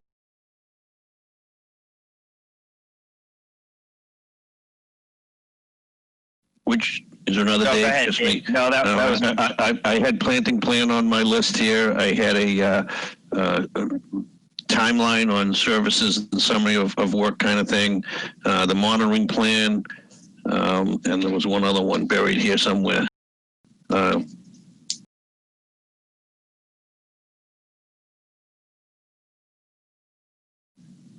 We do. Our next meeting is July 1st, but I really like to have information sent to the commission a week ahead of time. Yeah, so I've got a week to get this to you, basically, which I think I can do. We can probably give you an extra day or so. We can talk offline too, but I really kind of need it by end of day Thursday so I can get it to them before the weekend. So today's Wednesday, so that's a week. Yeah, we should be able to do this in a week. Okay. We've already working on. I mean, the plan's been kind of set up, and we've already started working on the monitoring plan for the salt marsh for DMF. So we're already getting there. So I think a week is fine, Dave. Well, that was all for my comments. Thank you. All right, thanks, Jim. Okay, I've got a couple summary comments. First of all, David, I was up in Braintree all day today and enjoyed working in your fine town. And that's too bad. Palm River. Yeah, no, I enjoyed it. I had pizza at Ricciardi's, so that's not too bad. Did you hear that someone was murdered in town today? It wasn't no one of my crew. No, I didn't hear that. Yeah. Over near South Shore Plaza, a guy came up to the front door and shot her dead right there. She was on the local board of health and was a nurse at the town of Weston. That's terrible. The school debate, yeah, it's all over the news. Premeditated. They caught. We have a police scanner. Listened to it, and they caught him in like 3 minutes. They had the guy. Wow. Pretty sad. It is. It's a nice town. You don't hear about that too often. Yeah. But anyways, so it sounds like we've got a process laid out. I did have a question on when you would like to do the construction. What would be your prime time of year? I don't think from my perspective, it doesn't matter. I believe, Mr. Lang, you want to comment on this? I think they're ready to pretty much go as soon as we're ready. Yeah, I think we're hoping to get underway here this summer so that planting can occur in fall at the right season for grasses. Right.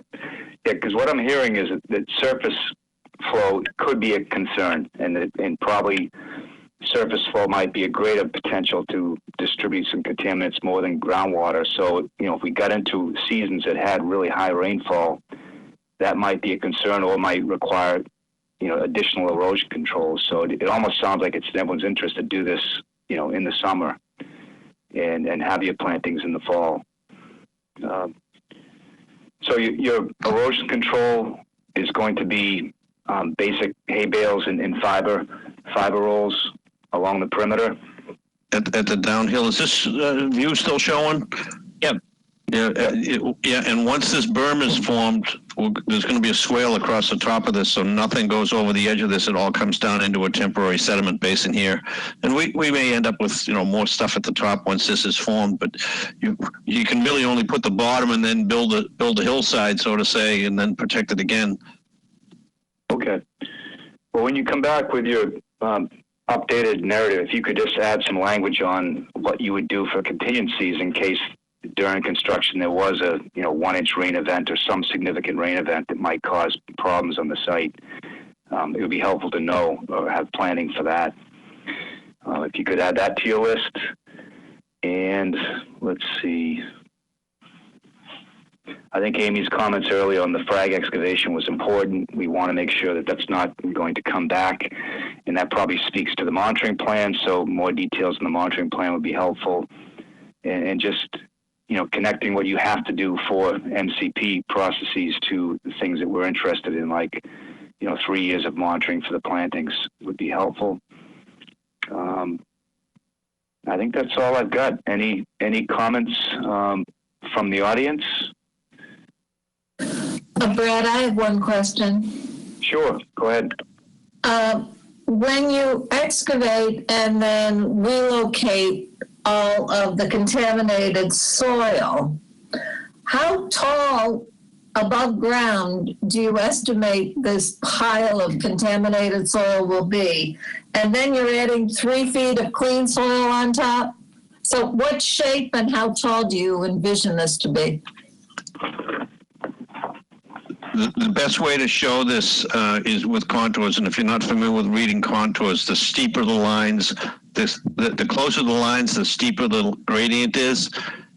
So the grade at this corner of the site is actually being raised about 7 feet. So you will see it from the marsh side.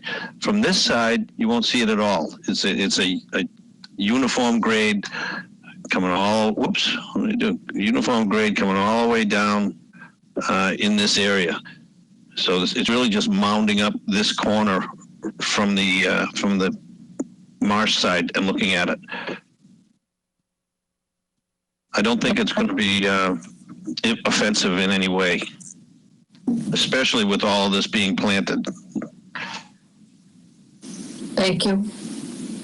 I support Brad's comments, though. You do want to do this during hurricane season. It's either hurricane season or northeaster season, or Yeah, exactly. There's always a season. Yes. if you're a Farmer's Almanac fan like me, we're safe this year. Oh, good. I rest comfortably. I jest, but that is true. There's nothing in the Farmer's Almanac. True. That's all. All right, any additional comments from any commissioners or folks representing the project? If there are none, then I would move that we continue the hearing until July 1st, 2020. Mr. Chairman? Yes. Do you want to just see if there's any public comment? I don't know if you asked for that. I did earlier, but I didn't really stress sorry. yeah, let me any comments from the audience. Okay, hearing none, then yeah, again, I'll motion that we continue until July 1st, 2020. Could I have a second, please? I'll second. Okay, seconded by John. Any final comments for discussion? Okay, seeing none, all those in favor say aye. Aye. Okay, motion carries, and we'll see you in 2 weeks. Thank you for your patience and understanding a complicated little piece of work. It's very interesting. Thank you. Good night, guys. Night. Okay, that concludes the notice of intents. Next, we have an amended order of conditions for 33 Snow, map 8, parcel P3-0, proposed dead man tieback system and access improvements. And this was continued from May 21st hearing. I think we have Don Monroe on. Yes, through the chair, thank you. We went out on with Amy and John Rendon and the applicants, and one of my surveyors was there, and we took elevation shots like what the commission asked us to. We also put topographic lines on the plan, and also provided you with a profile of the dock area, indicating the depth of water at mean low water, and we actually demonstrated that depth of water while we were on the site for those that were interested. We have around 4.5 feet of water actually on the inboard side of any vessel that might be pulling in parallel to the existing float at low water. So I think we've provided you with what you asked us to provide you with. And so now we're back to see if we can get an approval for the work and hopefully close it out. Okay, thank you, Don. Amy, do you have summary comments for us? Yep. So again, they did the soundings and found there to be 4 feet of water in the location of where the boat is tied up at mean low water. Given the depth that is now there, the harbor master has no issue with the boat being tied up there. If you looked at this site several years ago when they had proposed dredging, the plan then showed a slight little bit of land actually above mean low water, but this has since receded. And now that we know the depths, I would recommend approval of the amended order. Okay, thanks, Amy. Amy, were there any concerns over activities that were done without authorization? I know we discussed that briefly, but is it just the type of decking? Is that the only issue there? Yeah, after looking at the plans, instead of the, less than the 2-foot cap, that would have been concrete or something. It is a deck. However, I think that's more of a building department or planning department issue in regards to site plan than it really is a conservation issue. So I am now comfortable after reviewing everything again that the bulkhead was built in compliance. Okay, all right, thanks. Well, let's go through comments. Stan, I've got you first on the screen, so I'll ask your comments first. No comments for me. Okay. Carolyn? I have no comment.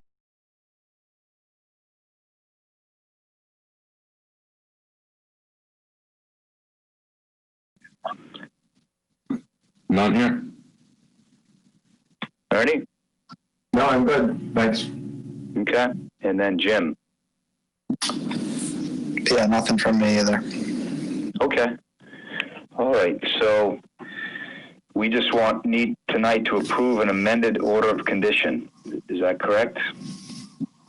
That's correct. It makes this new plan the plan of record. Okay. Would someone like to make a motion on that? I'll make a motion to approve the amended order of conditions for 33 Snow Inn Road. Could I please have a second? Second. Okay, seconded by John. Any comments from the audience?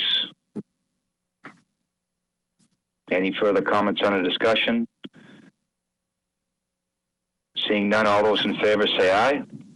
Aye. Aye. Okay, that's all ayes, so the motion carries unanimously. All right, thank you. Thank you, Brett. Thank you, commissioners. Okay. All right, next we have an extension request for 56 Permaqueen Lane, map 24, parcel H17, proposed dwelling is seeking an extension. Is there a representative on the line?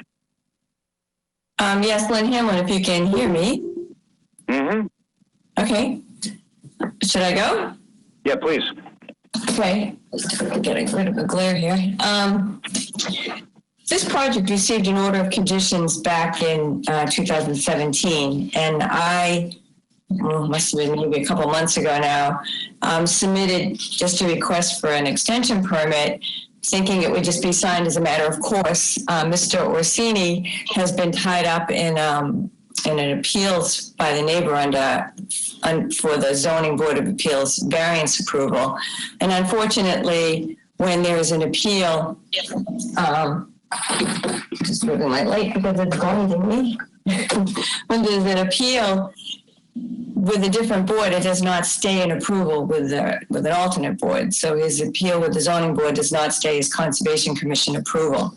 And then it was indicated to me by Amy that perhaps it should be just readily approved as an extension permit. And she suggested that I submit perhaps a history on the project because I believe 5 of the members sitting tonight weren't part of the review process back in what extended October 2015 to when the order was finally issued in July of 2017.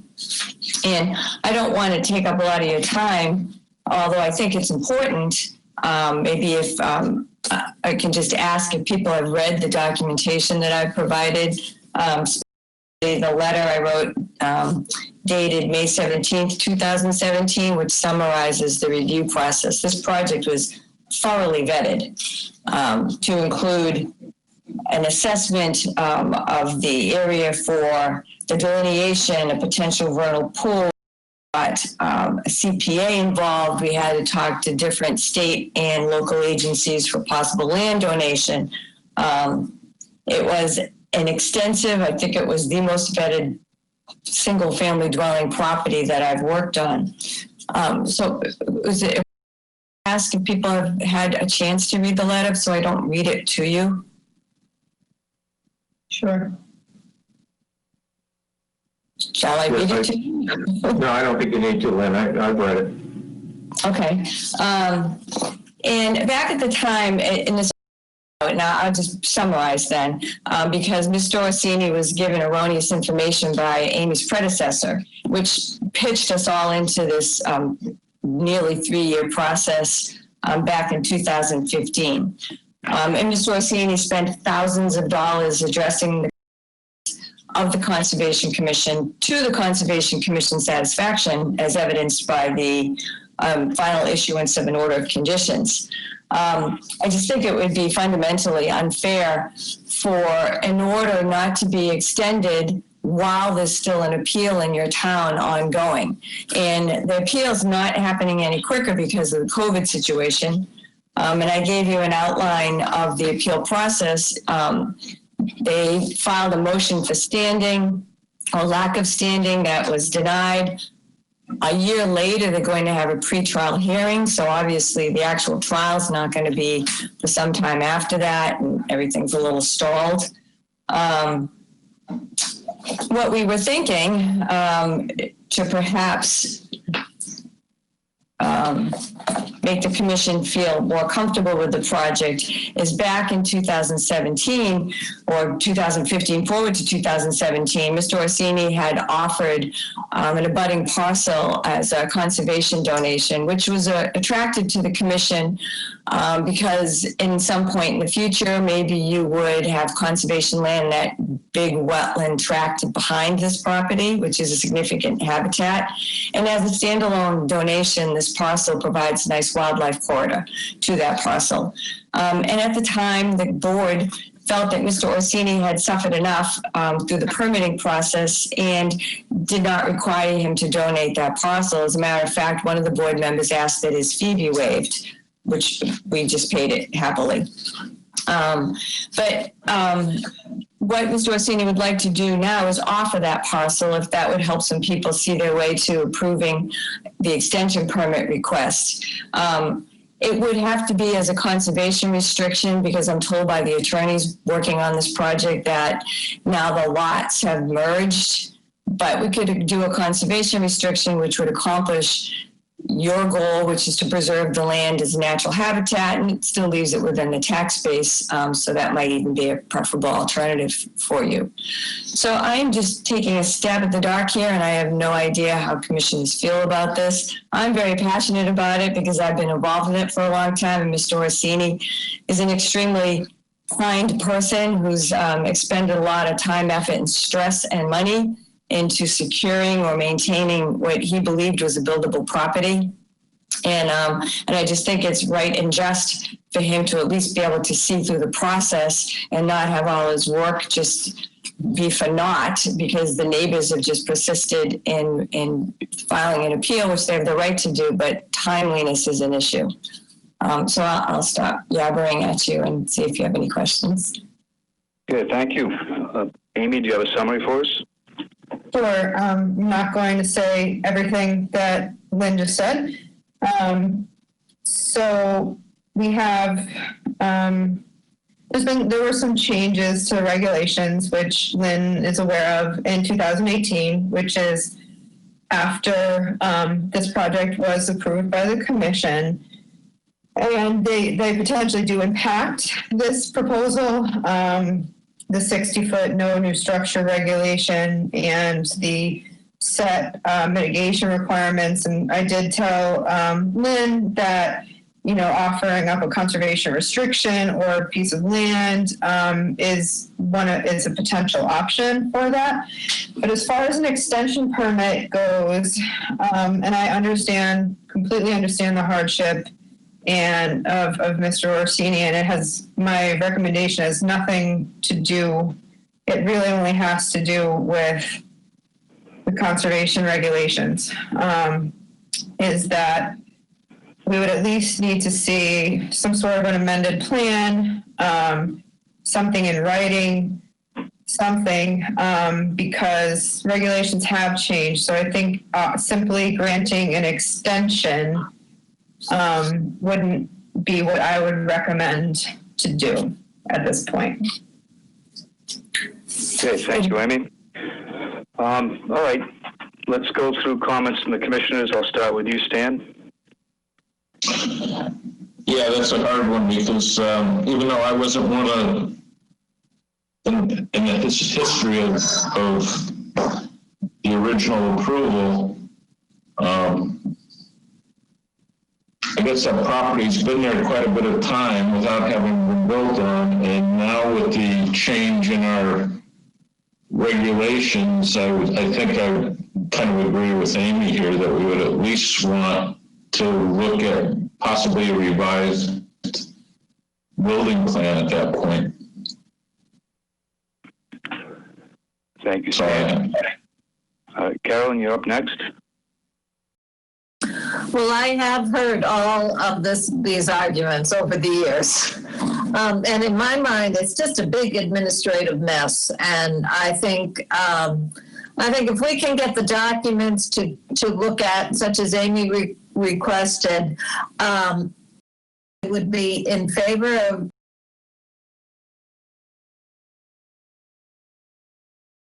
deserves it. And I don't think, while it's admirable and it would be very nice to have the donation to the conservation, with the conservation, I think this has just been a mess administratively. And if you'd like to do it, that'd be nice, but I don't see that I would be asking him.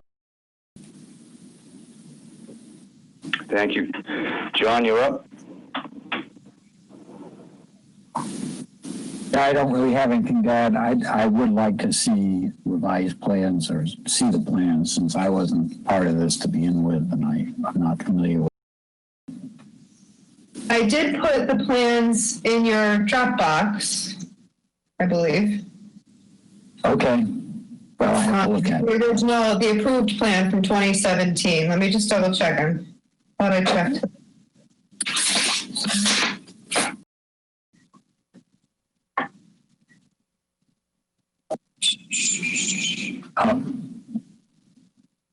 Nah, I don't see it there.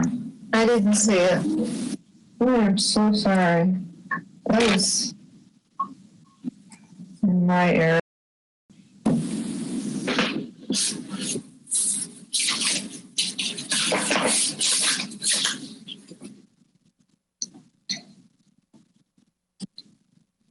I apologize. I don't know how I missed. Oh my gosh, I'm so sorry.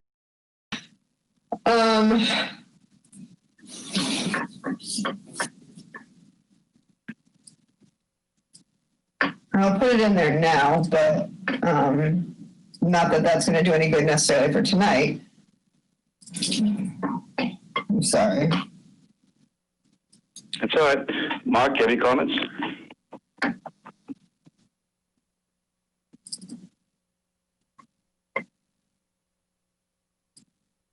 Mark, you're up. Yep, just trying to get to the right button, Brad. Yes, I do actually. I don't feel in this case that the property owner should be held at bay any further than he already has, and I would support the extension. Okay, thank you. Next, we have Ernie. Yeah, I remember the conversations we had back in 2017 with you, and it was was a difficult decision, but nonetheless, we did approve it. I wouldn't pass up having a conservation restriction on the additional parcel. I think if that's being offered, then we should take it. But I do think any extension should be limited. This just can't go on forever and ever. I mean, once he gets the necessary approvals, then he has to act on it. He has to make up his mind if he's going to build on the property or not, because the rules are going to continue to change, and any structure that's put on the property now, I think, is going to have to comply with the current regulations that we have in place with the 60-foot setback and no disturb zone and that sort of a thing. So with those considerations, I'd be comfortable with moving forward on this. Okay, thank you. Jim?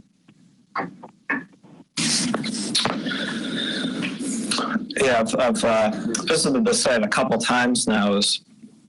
I wasn't here when it came before us last time, and I was really surprised to see the plans when I first saw them, that a wetland of this size was actually going to be completely destroyed and have a house put on it. We're not even talking about buffer zone or anything. Then they go down there and see it, and it's actually a high value wetland. It's pristine. It's nearly all native wetland species. It has great connectivity to the Andrews River wetlands and all that habitat. It's really exactly what we're here to protect. I'm not sure why it was considered not certifiable as a vernal pool, but it seems like it's at least an effective vernal pool. On some years, I could see how it might not fill every year. There was surface water this year earlier. Seems like it would fill most years with a healthy rainfall. It's a high value wetland. It's got great flood storage potential. It's doing its job as a wetland. So I would have never supported this, and I certainly don't support it now. It's even given the history, I'm not sure why it was ever approved. Those are my comments. Thank you, Jim. Mr. Chair, can I jump in for 1 second? Yeah, sure. Sorry, commissioners. I had put this in because we've had a few continuances of this discussion. The plan was actually in the May 6th folder, but I just moved it now to June 17th. But I thought we were going to have discussion on May 6th, and that's why the site plan was in there. But it is now in your June 17th folder. Don't expect you to look at it like on the spot necessarily, but it is there. Okay, thanks, Amy. And yeah, I'll just follow up Jim's comments to say that, yeah, I was around when this project was heard the first time, and I had great concerns with it. I felt that it's an area that's wet a lot. It has a wetland right in it. It would require something that the new folks don't really know. It would require a lot of fill to make this work. And so, yes, in fact, you would be filling the wetland. And so I did not vote for it. I felt, we've heard a lot about suffering from administrative error. And I don't even know how much of that is our concern with our present regulations. I never saw documentation of a problem. I think that we've been asked to feel sorry for the situation, so people voted that way. And so, to me, it is kind of remarkable. This lot could be developed in the present day. So I think that, but we absolutely should see, the plans updated and have them considered under our present regulations. I'd like an opportunity to address some of these questions when it's appropriate. Sure. I don't want to represent this application as if it's a notice of intent. All those concerns were brought up by the commission back from 2015 to 2017, and my findings were peer reviewed by Matt, if he's still here, Matt Crichton, and we documented and supplied adequate and that is not a vernal pool. has not held water to be a vernal pool. The wetland area is not a significant wetland. There's nothing remarkable about it. It's simply a pit that was dug out for the cranberry bogs. So it's a man-made hole that unfortunately was dug to an elevation close to groundwater. And these were the kinds of questions that came up that Mr. Orsini spent a lot of time and money presenting, paying for expert information that was accepted by the commission. This lot, to address your concern, is under PNS contingent upon getting the approval to build a single-family dwelling on it. That's who's taking it to ZBA, but maybe because it's a PNS contingent upon approval, has to foot the bill for all the appeals. So he's also footing the bill for his appeal in court. Could I cut in for a second, Lynn? So has he sold? He intends to sell the lot. Yes, that was always it. I don't, again, want to rehash almost 2 years, but we tried to donate this property or tried to make it worthwhile to donate, and it didn't have enough habitat or land value to be considered. People didn't want it because they only have so much money to buy conservation land, and this was not going to be assessed as a land worthy of spending their money on. And again, I didn't want to inundate you with 2 years worth of information, but these are the things that were brought up, and these are the things that we overcame, that we kept going forward, and we'd say, okay, we met this standard, can we go forward? We met this standard, and he's met all the standards. So I refute, and there's no evidence in your file, your should be very thick file, that this is a vernal pool, that this habitat is very special, or this wetland is very special. There is documentation, in fact, that the conservation administrator prior to Amy did give Mr. Orsini incorrect information. You had documentation of that, and you accepted it. I think it was an email or something. That was not provided to us. It was verbal. No, there's something in writing somewhere. And again, it was not. I asked for something in writing the last hearing. It was not provided.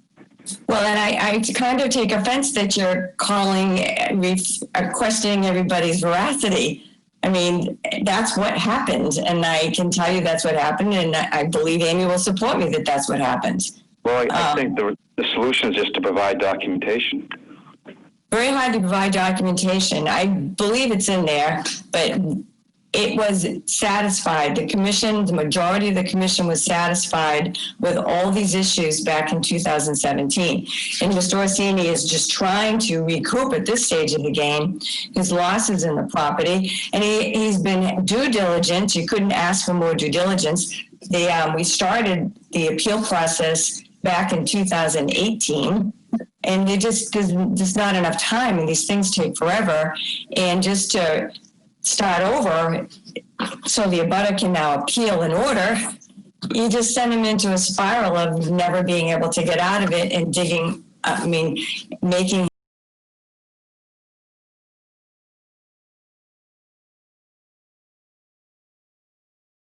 view is done by a different engineer. The first one was done by Marty Moran.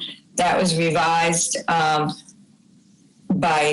Tom McClellan and Bass River Engineering. And it's tucked, the septic system can only go in one place, which is what drives the whole site design. It's a very modest house.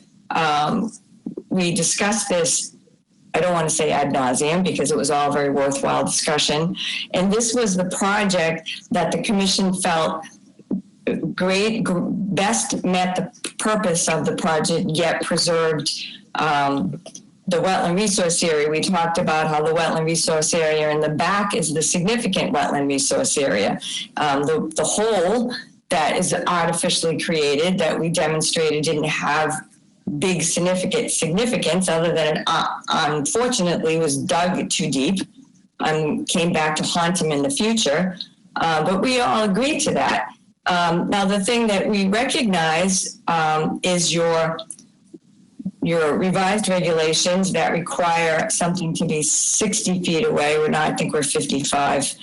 That is why we're offering the donation to mitigate, and I've sat in or remotely sat in at your hearings, and I think that donating a near half-acre parcel that connects to the significant wetland system in the back is very worthy.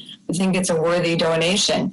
We're fortunate that in the order of conditions, somebody was clever enough to put in that if he wanted to donate the parcel, he could. So I don't even have to get an amended order of conditions. We could simply do a letter of agreement written up by one of the attorneys working on this project that states even acknowledging the change in the regulations, and this is mitigation for the regulation change, and rather than an option to be donated, it would be donated as recognition of the change in regulations. So I think that we can do better even than what we did in 2017, and that you have all this information in your file. You really do. It was nearly a 2-year process. Lynn, I have a question on the parcel. Isn't it a single parcel presently? I don't have any question. There's 2 parcels, but they've merged, I guess. I was just told yesterday or something. Yeah, so what we would do is I gave you in your packet the parcel that we were planning on donating. So we could just put a conservation restriction on that parcel. On the site plan, you don't see it on your site plan because the site plan is actually part of a different subdivision. But because they share a property line, I'm told by the attorneys that they consider it merged. So we would have to do a restriction because I can't separate them now. But you get the same thing, and then he gets to pay taxes on it. Yeah, the order of condition item was he decided to go a different route from developing the property. It wasn't to do to a piece of it. No, because we always talked about donating this piece. It wasn't, you didn't talk about donating the property, it's donating the piece. No, I asked specifically that. I would agree, Brad. I didn't review the tape. I'm sorry, but we asked them to look into the potential to donate the property. And they did. It says acre parcel adjacent to 56 Permakeen. It doesn't say 56 Permakeen, special condition 14. If the owner was still willing to donate the 0.49 acre parcel adjacent to 56 Permakeen for conservation purposes, the commission would be willing to accept it. Or you could offer it to the Conservation Trust. So we always talked about the adjacent parcel. We looked into donating this parcel, but it's a buildable lot and nobody wanted it. Nobody was willing to pay him for it.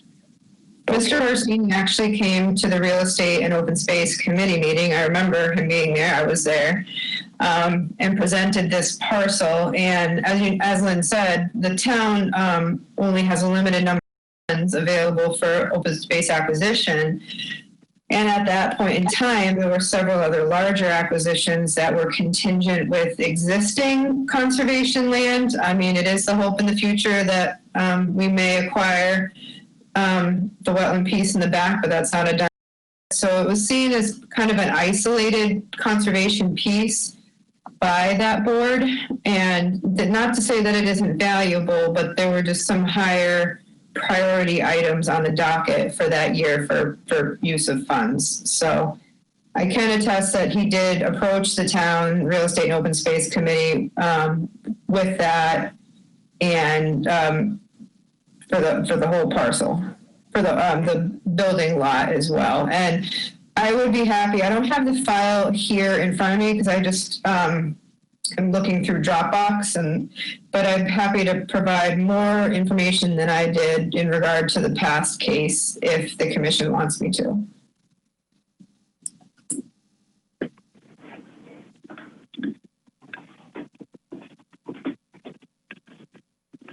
Any comments from members of the audience?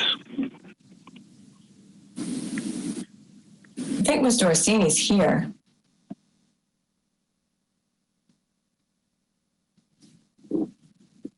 All right, so how should we proceed, Amy? It seems based on the comments that I was listening to that it's pretty split.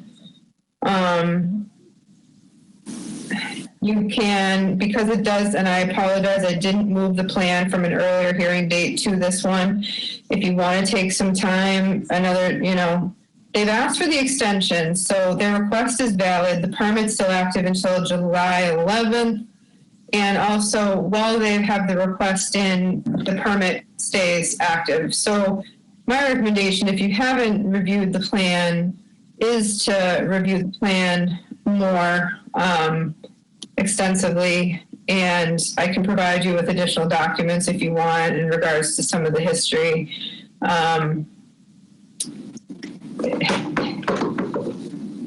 That's, I don't want you to vote if you feel like you don't have, if the members feel like they haven't reviewed everything necessary to make an educated vote. Sounds like we need to vote either tonight or the next hearing. Mm-hmm. That's kind of what we're looking at. So I don't mind waiting till the next hearing to have people look into things. Can I ask one? I'm sorry, Carol, go ahead. Mr. Orsini has a PNS right now and a time limit on it, I would assume. I think he's not here. You lost him, Amy. He can't find him. I'm here, Amy. Can you hear me? I hear you. Yes, I'm here. If I could have a minute to speak. Sure. Thank you.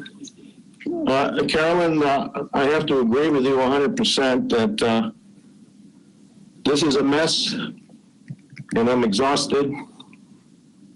I don't want the commission members to feel sorry for me because I feel that I follow all the rules, I played the game, and it's costing me a lot of money. And all I ask the commission members is put yourself in my shoes. 4 points I wish you would consider. That, I'm just a common, ordinary citizen. I bought a piece of property, and I've tried to build a house in the last 2 years. It's not like I'm delaying this thing or stalling it, but every time I try to build a house, the train comes by and knocks me off, my stoop. So I'm just a common, ordinary citizen. I followed all the rules and processes. I've incurred significant costs. And again, I've tried to build a home over the last 5 years. I've tried to build it twice.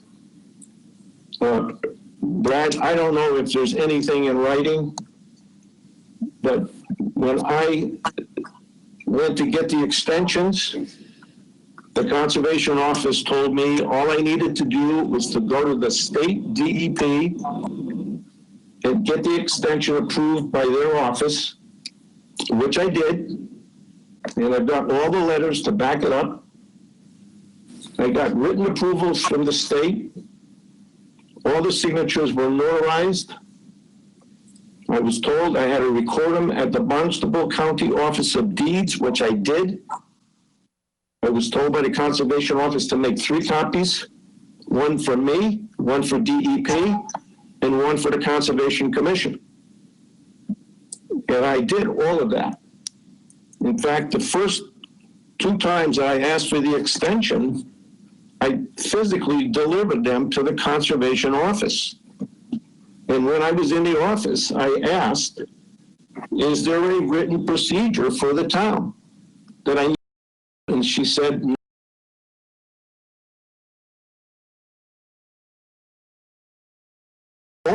She said, no, there is no form.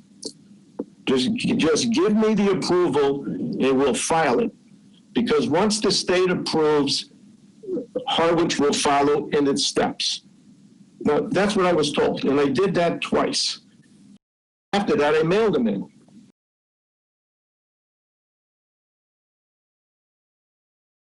Of a buildable lot, and I hired a builder. And the builder went to get a building permit, and he was told that the Harwich extension had expired. And that's when I hired Lynn Hamlin to help me. And the first Conservation Commission meeting was November 2015, and I believe we had 6 hearings after that. And we walked away with a lot of homework. Then we did get a final approval in July 2017. In 2018, I was able to sell my property to Davenport Builders. He then goes to get a building permit, and he's told, you got to go to zoning board of appeals because of the retaining wall associated with the septic system. And the zoning board of appeals passed the request in November 2018. The next door neighbor, okay, then sues us. And the neighbor sues me, they sued Davenport Builders, and they sued all members of the ZBA commission individually. So we're all sitting there in court, and I'm paying the bill. And the pretrial is scheduled for July 17, 2020. So in 5 years, I've been in this home, and I've incurred significant expense. I've paid hundreds of thousands of dollars for the property. I've paid over $20,000 in property taxes. I've paid over $5,000 for a builder to design the home. I spent over $1,000 in town fees. I've spent over $10,000 for a septic design and perk tests. And I spent over $10,000 for consultants, CPAs, engineers, and lawyers. So, commissioners, I ask you, don't feel sorry for me, okay? As Lynn said, we have done everything that is humanly possible to satisfy all the boards and commissions. And I want you to know that as time has gone on, my wife and I now are senior citizens. And we're living on a virtually a fixed income. And we're hoping that we can sell this property and get the money and help us in retirement and help us pay some of our medical bills. So in conclusion, I ask for your compassion, your understanding, and your sense of fair play. And thank you for letting me speak. I just want to clarify that this order that we're asking to extend is on a new plan. So this isn't a continuation of his previous extensions. We filed a new notice of intent with a revised plan that was an improvement over the one that had been extended previously. So this would be the first extension request on this order.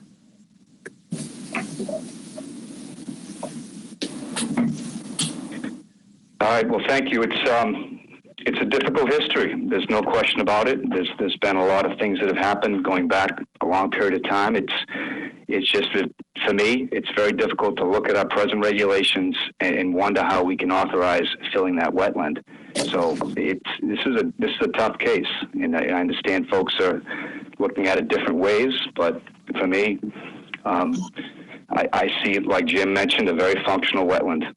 Maybe it's not certified as a vernal pool, but it is a wetland.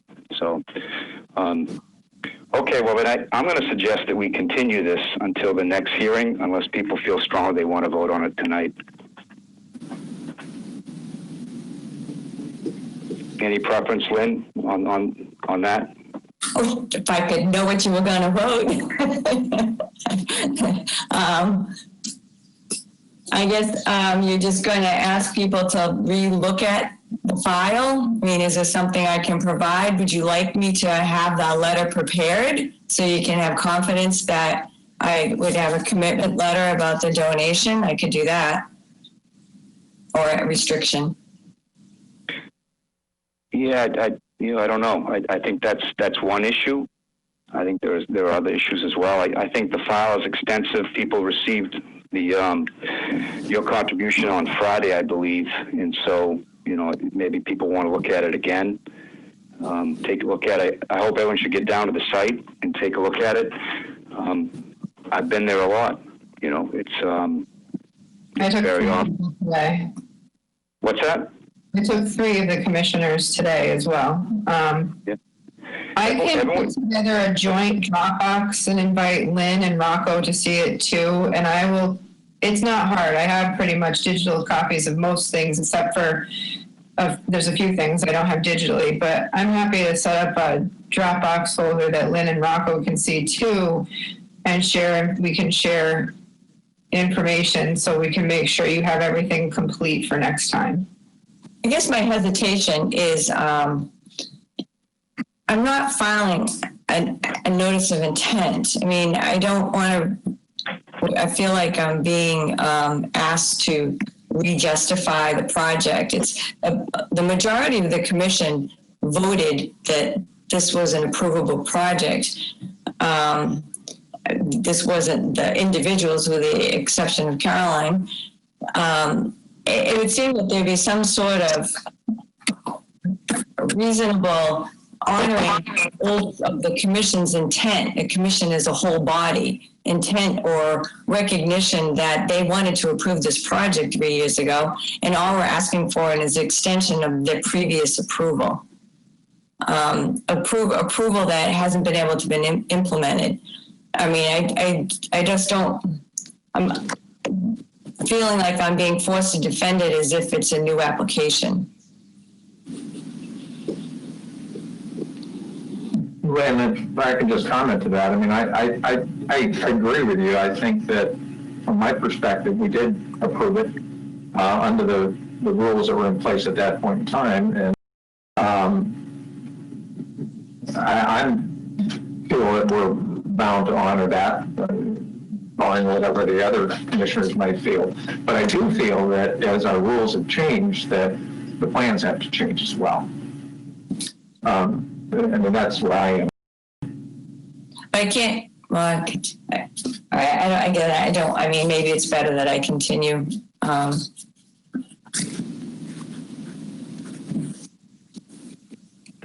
Okay, well, I'll make a motion that we continue this hearing until July 1st, 2020. And I do encourage all commission members to see if you can get down to the site and take a look at it. Can I have a second, please? I'll second. Okay, seconded by Caroline. Any additional discussion? Any comments from the audience? Seeing none, all those in favor say aye. Aye. Aye. Okay, so we'll continue until July 1st. Okay, thank you.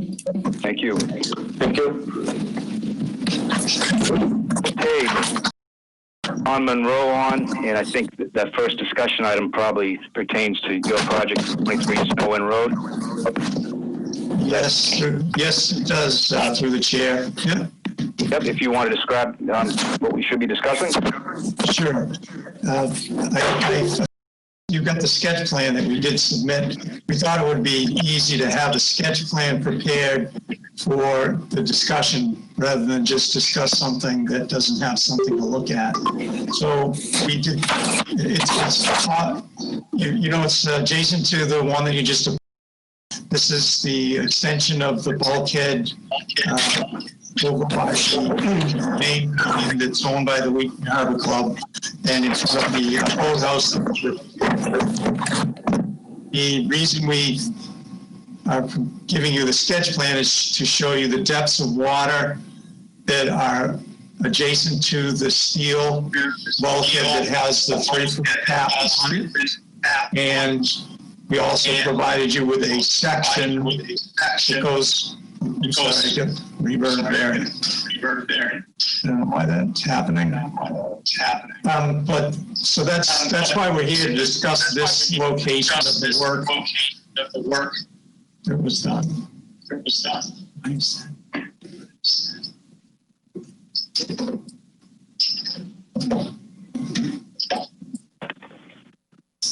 So I think we're just looking for questions out for discussion with the members about the sketch plan and the depth of water that's associated with and next to the steel bulkheads. Okay, thank you. Amy, do you have summary comments for us? Sure. So I think it was 2 meetings ago, there came the question of just making sure that what was approved during this process that was a bit convoluted because of many moving parts at various times of the season, and plans coming in while work was being done or vice versa. Just wanted to make sure that what was definitely out there was permitted. And so this is in ties with the Harwich property. And based on the plan that was provided, I also provided you in Dropbox with the plan that you approved. The bulkhead itself,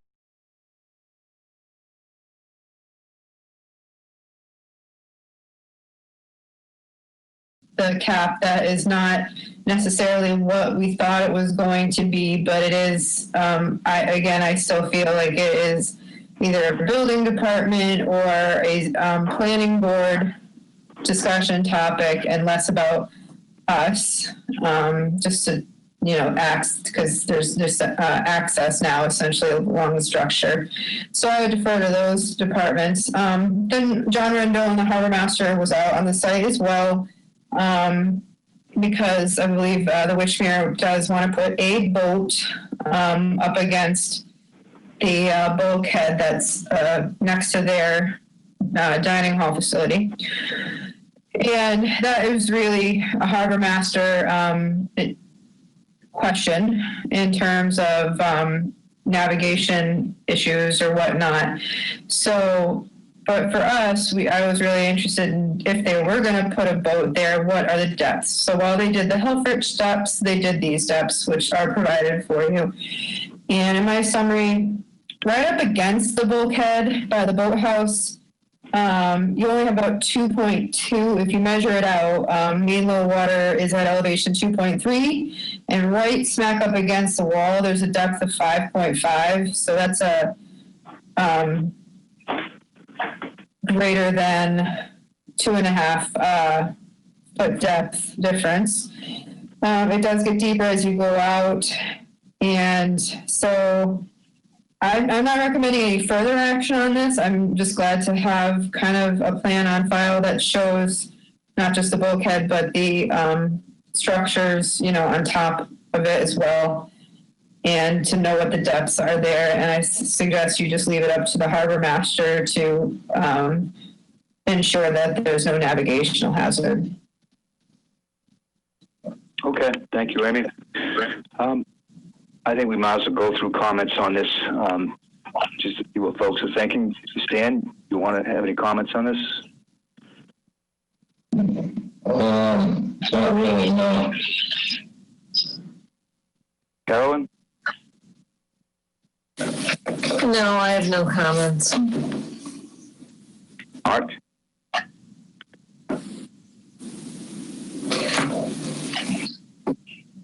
Okay, Ernie? No, I have no comments. John? Just point of clarification. I didn't quite understand what you said about the depths, but looking at the plan, Amy, it looks like there's between 5 and 6 feet at low water here at a minimum. Is that correct?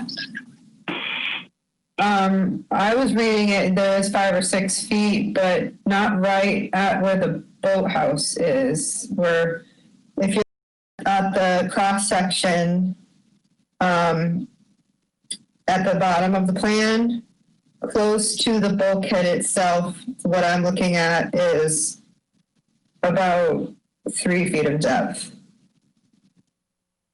Am I correct, Don? Yes, you are correct.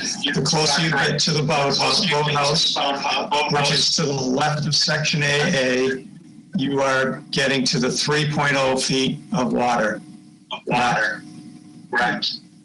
And it gets deeper as you go closer into the channel to get those depths that you're seeing, John.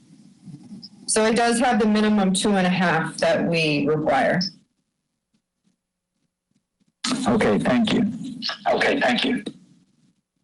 John. Jim? No further comments.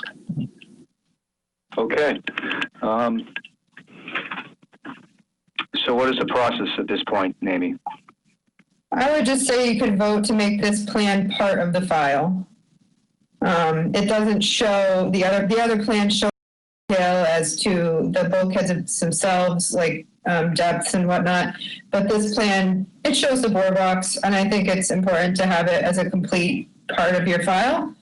The properties have evolved a lot over the years, and I just think it's good to include this. So you don't necessarily, you could vote to make this part of the plan of record if you like. Okay, but there's no other approval necessary at this point. I don't think this needs the amendment. I think you can do it this way. It is under discussion and possible vote. It is up to you. But I think doing it this way is fine. Frankly, it's just been so much going on, it's hard to even understand what happened over there. So I think we all want to move on. Any thoughts or comments to what Amy had to say?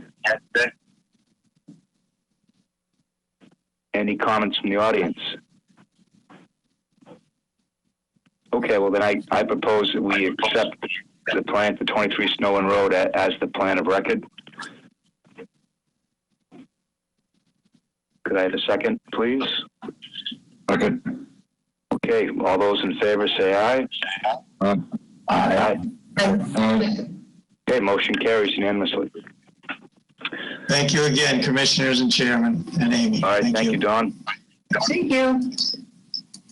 Okay, next we have the Bell's Neck Bog Management Update, and I'll just give a couple brief comments and then turn it over to Ian, whoever else would like to comment. But we had a site visit with the Cape Cod Mosquito Control, and they had an interest of lowering the water levels in the bog, and it almost seemed like the levels became too low for a period of time, so we wanted to meet and talk about that.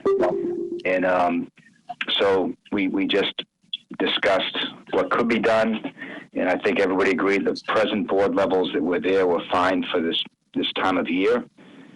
And we talked about maybe redesigning the screening at the flume that brings flows from the West Reservoir to the bogs at some point, and include that within the update of the reservoir management plan, which we're working on now. So I think that's a real brief update. I'll be working on my section where I proposed a few options for management of the site, and I'd love to see some progress to get this together. The summer is a tough time to do this, but I think there's no reason we can't do it in 1 to 2 months and have a draft plan that's ready for people to evaluate. So any other thoughts on this, Amy?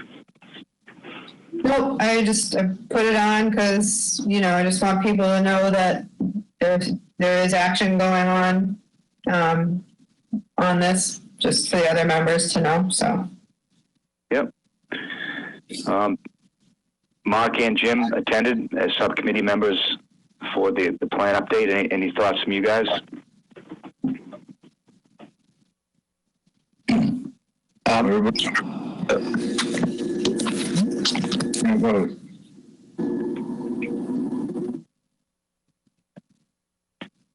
Sorry, can you hear me? Yep.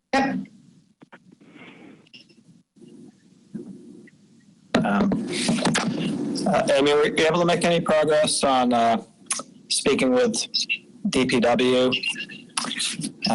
about mowing?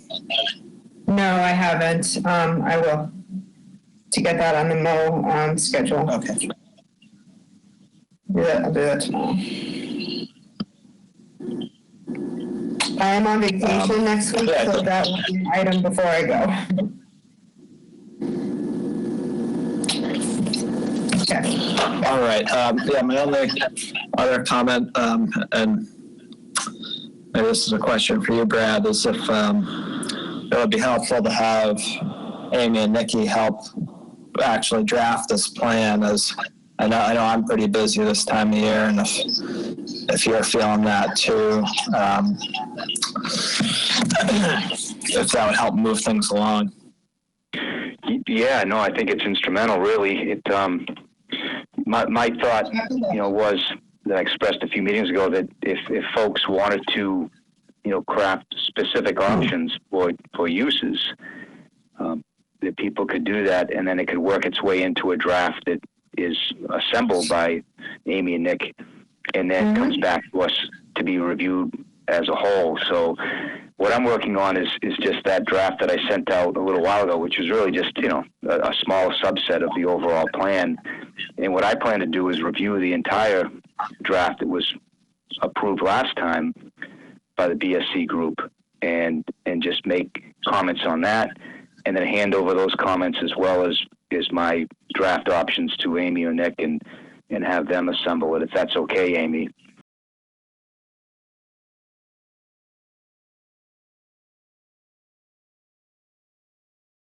It'd be nice to have a Word file so we could track changes, but I think that's okay. You know, we had a pretty polished last time, so I think it's really, you know, future use is probably what we want to look at, as well as updating how we manage it. And so it's really a good opportunity to look at all those things. So that's my thought, is like within a month or less, well, not less, I'd say 6 weeks, get my draft to Amy and Nick, and have them go from there. Okay, that sounds good. Yeah, I wonder if we should just kind of set a date like that, whether it's 4 weeks out, just so we keep things. I know the summers can tend to fly by once we get going. Yeah, well, that's a good idea. I think, let's see, July 1st is the next meeting, then there's a meeting later in July. I'll just commit to having everything that's on done by the first meeting in August, and just have that ready to go. And so I'd like to do it for the second meeting in July, but that's really just a month away, so I don't know if I can promise that, but I'll just pledge to have the first meeting in August, and, you know, folks that want to contribute something along that lines, it's fine. Jim, you produced a sketch, and really that's pretty close to one of the options I had, so I'll probably incorporate some of your ideas into one of my I put together. So I guess in a sense that interest will be covered that way too. And then we'll all get a crack at it. We're all going to have a chance to review it, comment on it, and then eventually it'll come to a hearing. All right, yeah, that's all for me.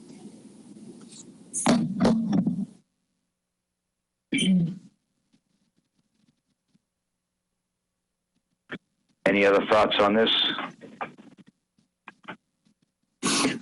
No, you all know my feelings on the whole thing, so I won't go back into that. Feel free to provide your options too, Mark, of course. I intend to. Okay, so that first meeting in August is August 5th. Obviously, I would, you know, in order, if we wanted to discuss it at that meeting, I would need it before then. And if you wanted, well, if you wanted, I mean, if you just wanted to discuss those options, then you can, a week before is fine. But if you wanted me to assemble, Nikki and I to assemble those options into a more, you know, a nice draft document, it would probably be 2 weeks prior. Yep. My guess is try to get it to you like a week before, and then it's a discussion point. You know, we certainly wouldn't be voting on a draft. We would just be discussing the draft, making comments, and then you guys would have a couple weeks or more to put it together. So, you know, I think if we can have something that could come to a hearing in like 2 to 3 months, that might be a good pace. Okay. And I'd love to get it ready for sooner than that, say the 2nd July meeting. I just don't know if I can. I will be working on it. And I did, you know, you folks did receive what I put together for that first draft. If anybody has comments on that, feel free to send those along. It's a working draft. I would just ask, just so there's not open meeting law issues, that you you send the comments to me, and I'll happily provide them to Brad. Yep, good point. You can't have technically discussion outside of public meetings, so. Yep. Okay. All right. Let's see what's next. I guess maybe maybe you can let us know what's going on with the Robbins Pond Conservation Area. Yep, it was on the Board of Selectmen's meeting on Monday night, this past Monday night, and they endorsed or supported our letter to the police department in regards to enhanced enforcement over there. So I had a conversation with the chief, with Deputy Chief Considine ahead of time. I wanted them to be assured that it wasn't us saying that they weren't helping. It's just that we need to revisit it. And I offered to take some officers out there to show them the exact problem locations. They want to take us up on that. I'd really like to do it sooner rather than later. And the problem is so we touched base today about it, and I'm off next week, and trying to get to finally see my parents that I haven't seen in 6 months. So next week is going to be really tough for me. I mean, the week after I could definitely do, but I was wondering, Jim, since you know the area so well and the issues, I mean, I'm sure you're really busy too, but if you wanted, were willing to go out there meet a couple of the police officers to show them the areas, I'd be fine with that too, but that's only if you have that time available.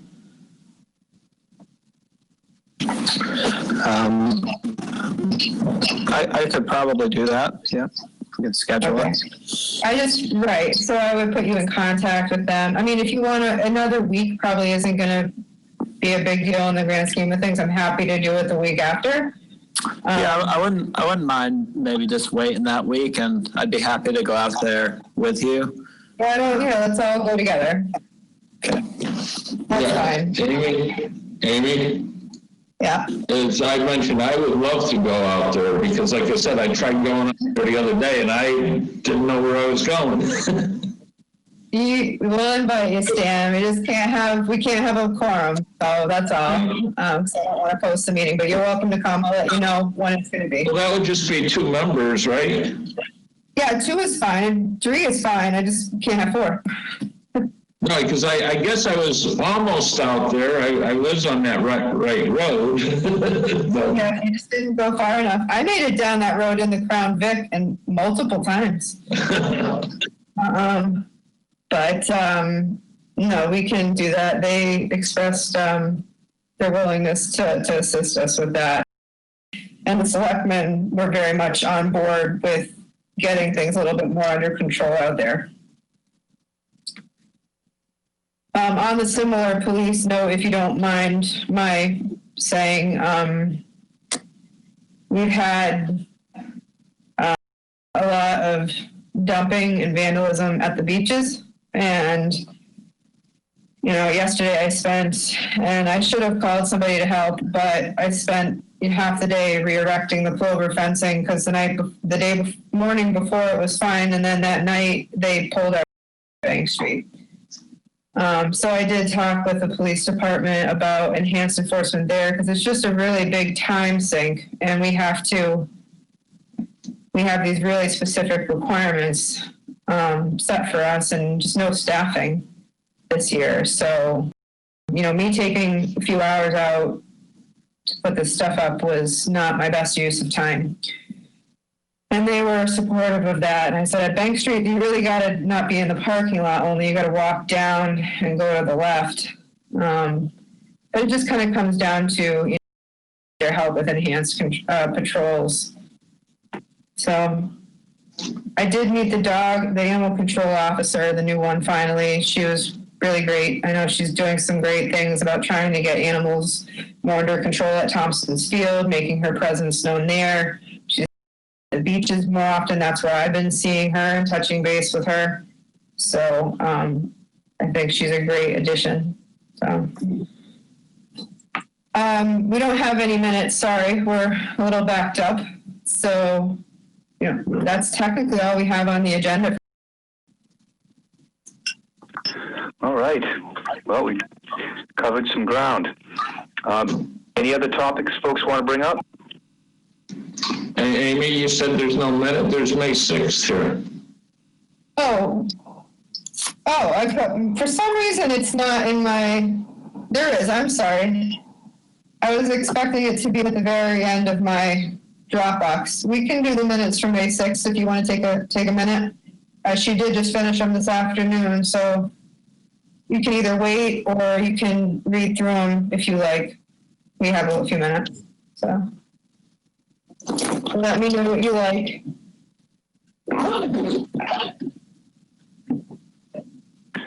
Well, I look to our editor-in-chief, Carolyn, to give it a good look.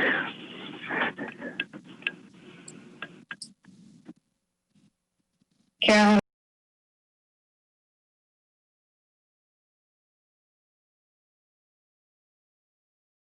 Late enough, I hate to put this off. Sure. Yeah, no, I think, let's just do it. Sure. One typo at the beginning of page 2, second line. Loan should be loan, I believe. Yeah.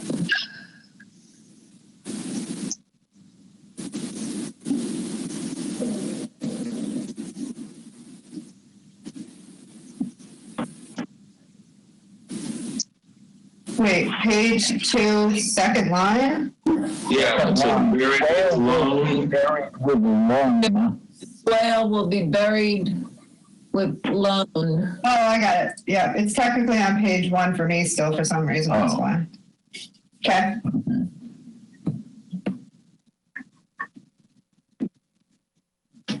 Yeah, Amy, on page, I think it's page 2, the Indian Trail discussion. Uh-huh. The next to last sentence, you have drafted, or it should be drafted. Yeah. All right, I know she was feverishly trying to get things done for you, at least one set done for you today, so.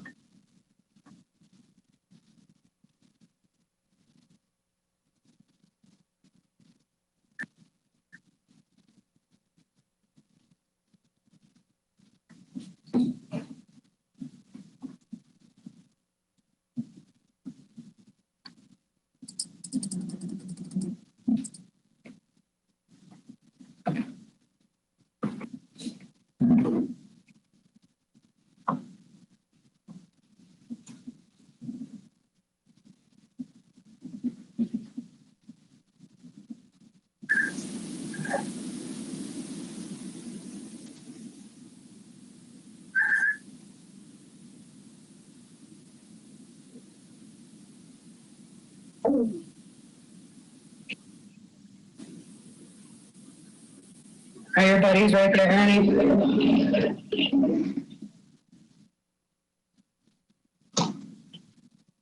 Say it again. Are your buddies right there next to you? No, they're downstairs. Yeah, they didn't come up tonight.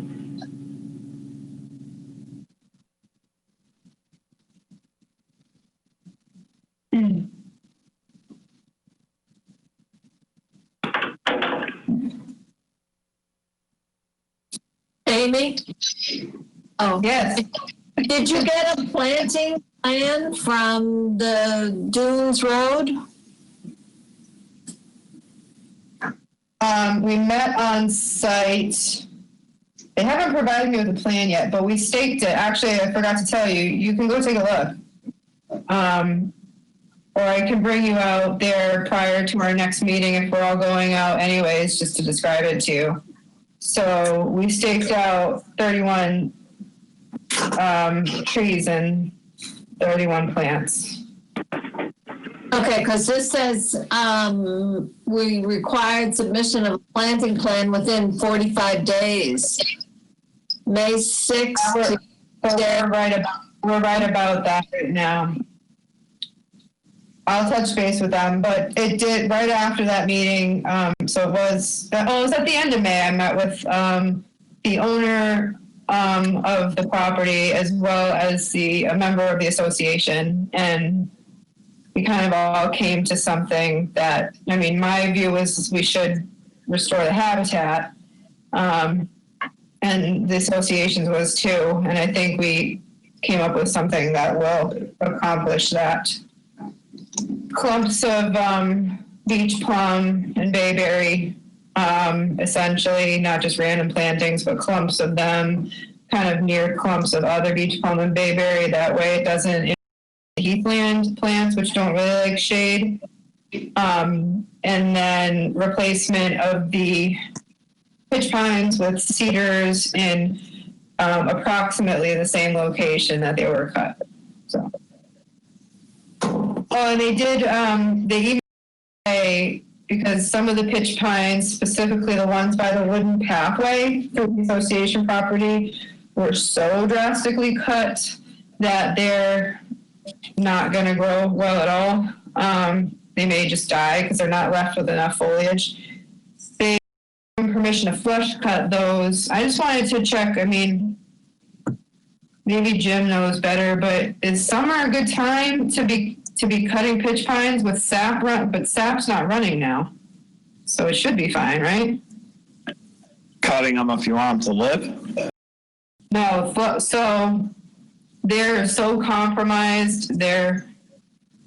I would say, I don't know if they're going to resprout. They have a better chance of resprouting. They are still alive if we flush cut them and encourage a new leader from them. Yeah, I believe cutting in the middle of summer to late summer is the best time if you want them to die.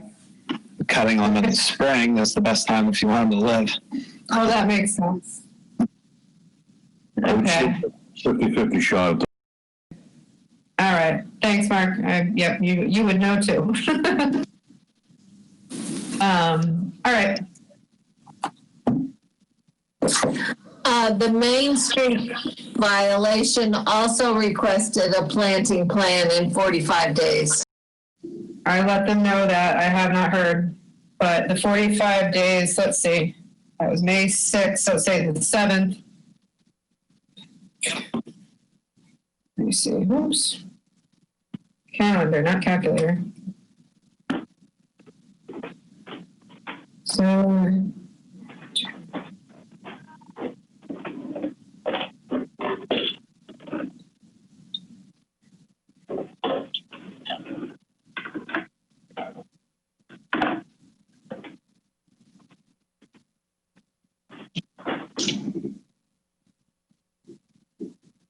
actually be this Saturday, so if by next week Nikki doesn't get something while I'm out, I will chat with her about addressing that or making contact with them.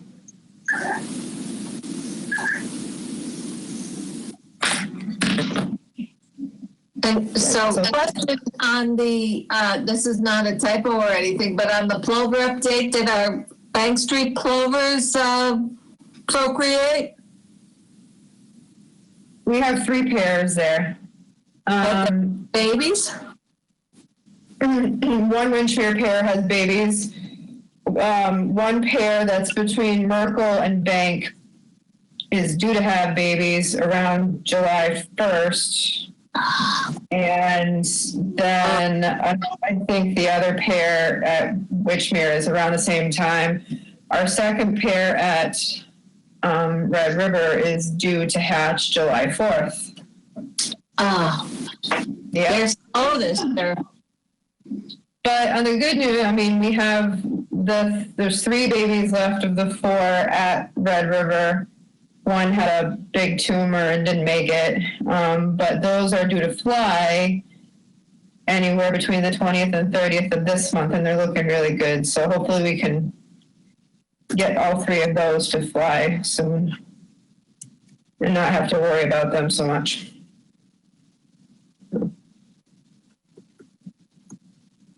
And the Belmont has a pair this year too, but they're not our responsibility. Audubon is contracting with them.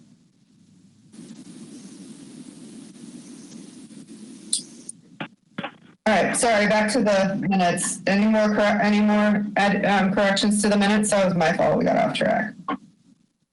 No, my fault. Nope. I'm good. Any others have comments? No. Nothing. Okay.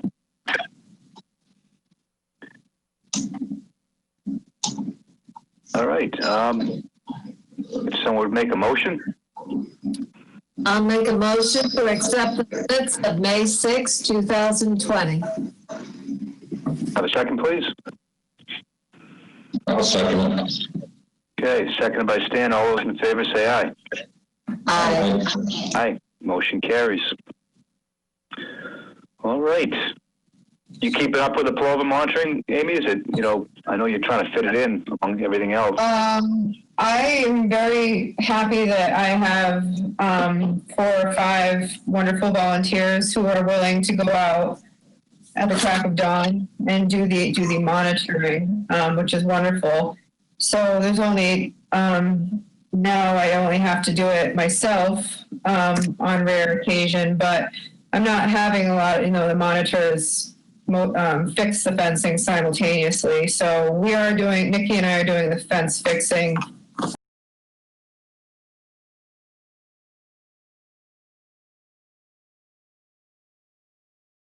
Out in the field right now, and she does have William, and she's getting along in the pregnancy. So next week while I'm out, I would love it if a couple people could just kind of walk the beaches. I could give you materials to help fix the fencing. Stan, I shouldn't have taken yours back today.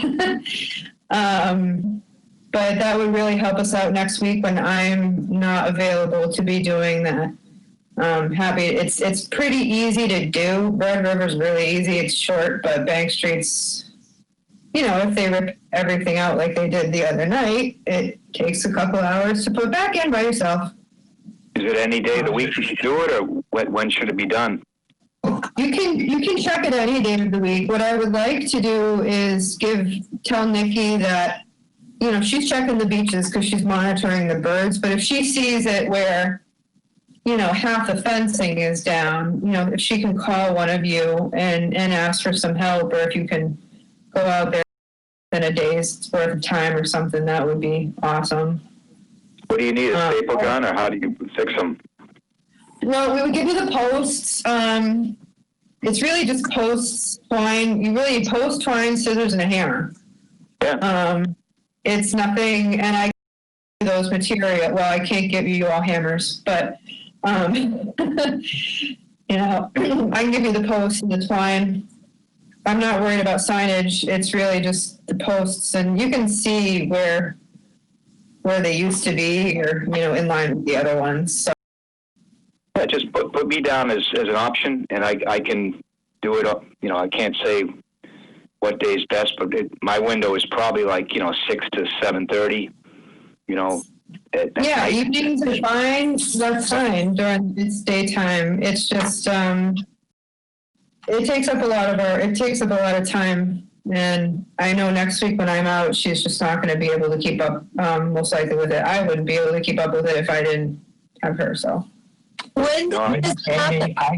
Andy, I can walk over to the beach and check out the fence, and if more help is needed down at Bank Street, Nikki can give me a call.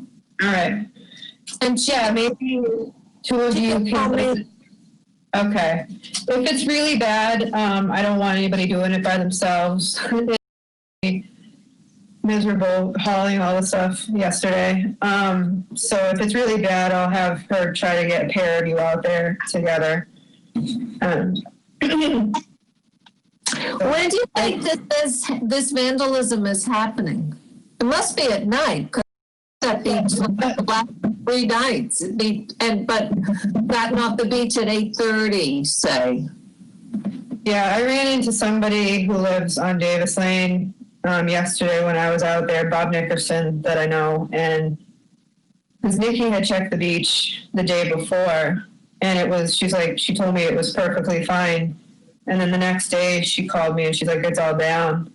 And Bob Nickerson said he was down there in the evening and it looked fine, but he noticed a big group of people just whooping it up and starting to really ramp themselves up. And it must have happened after that. Whether it was them or some other people later, I don't know, but it's happening at night.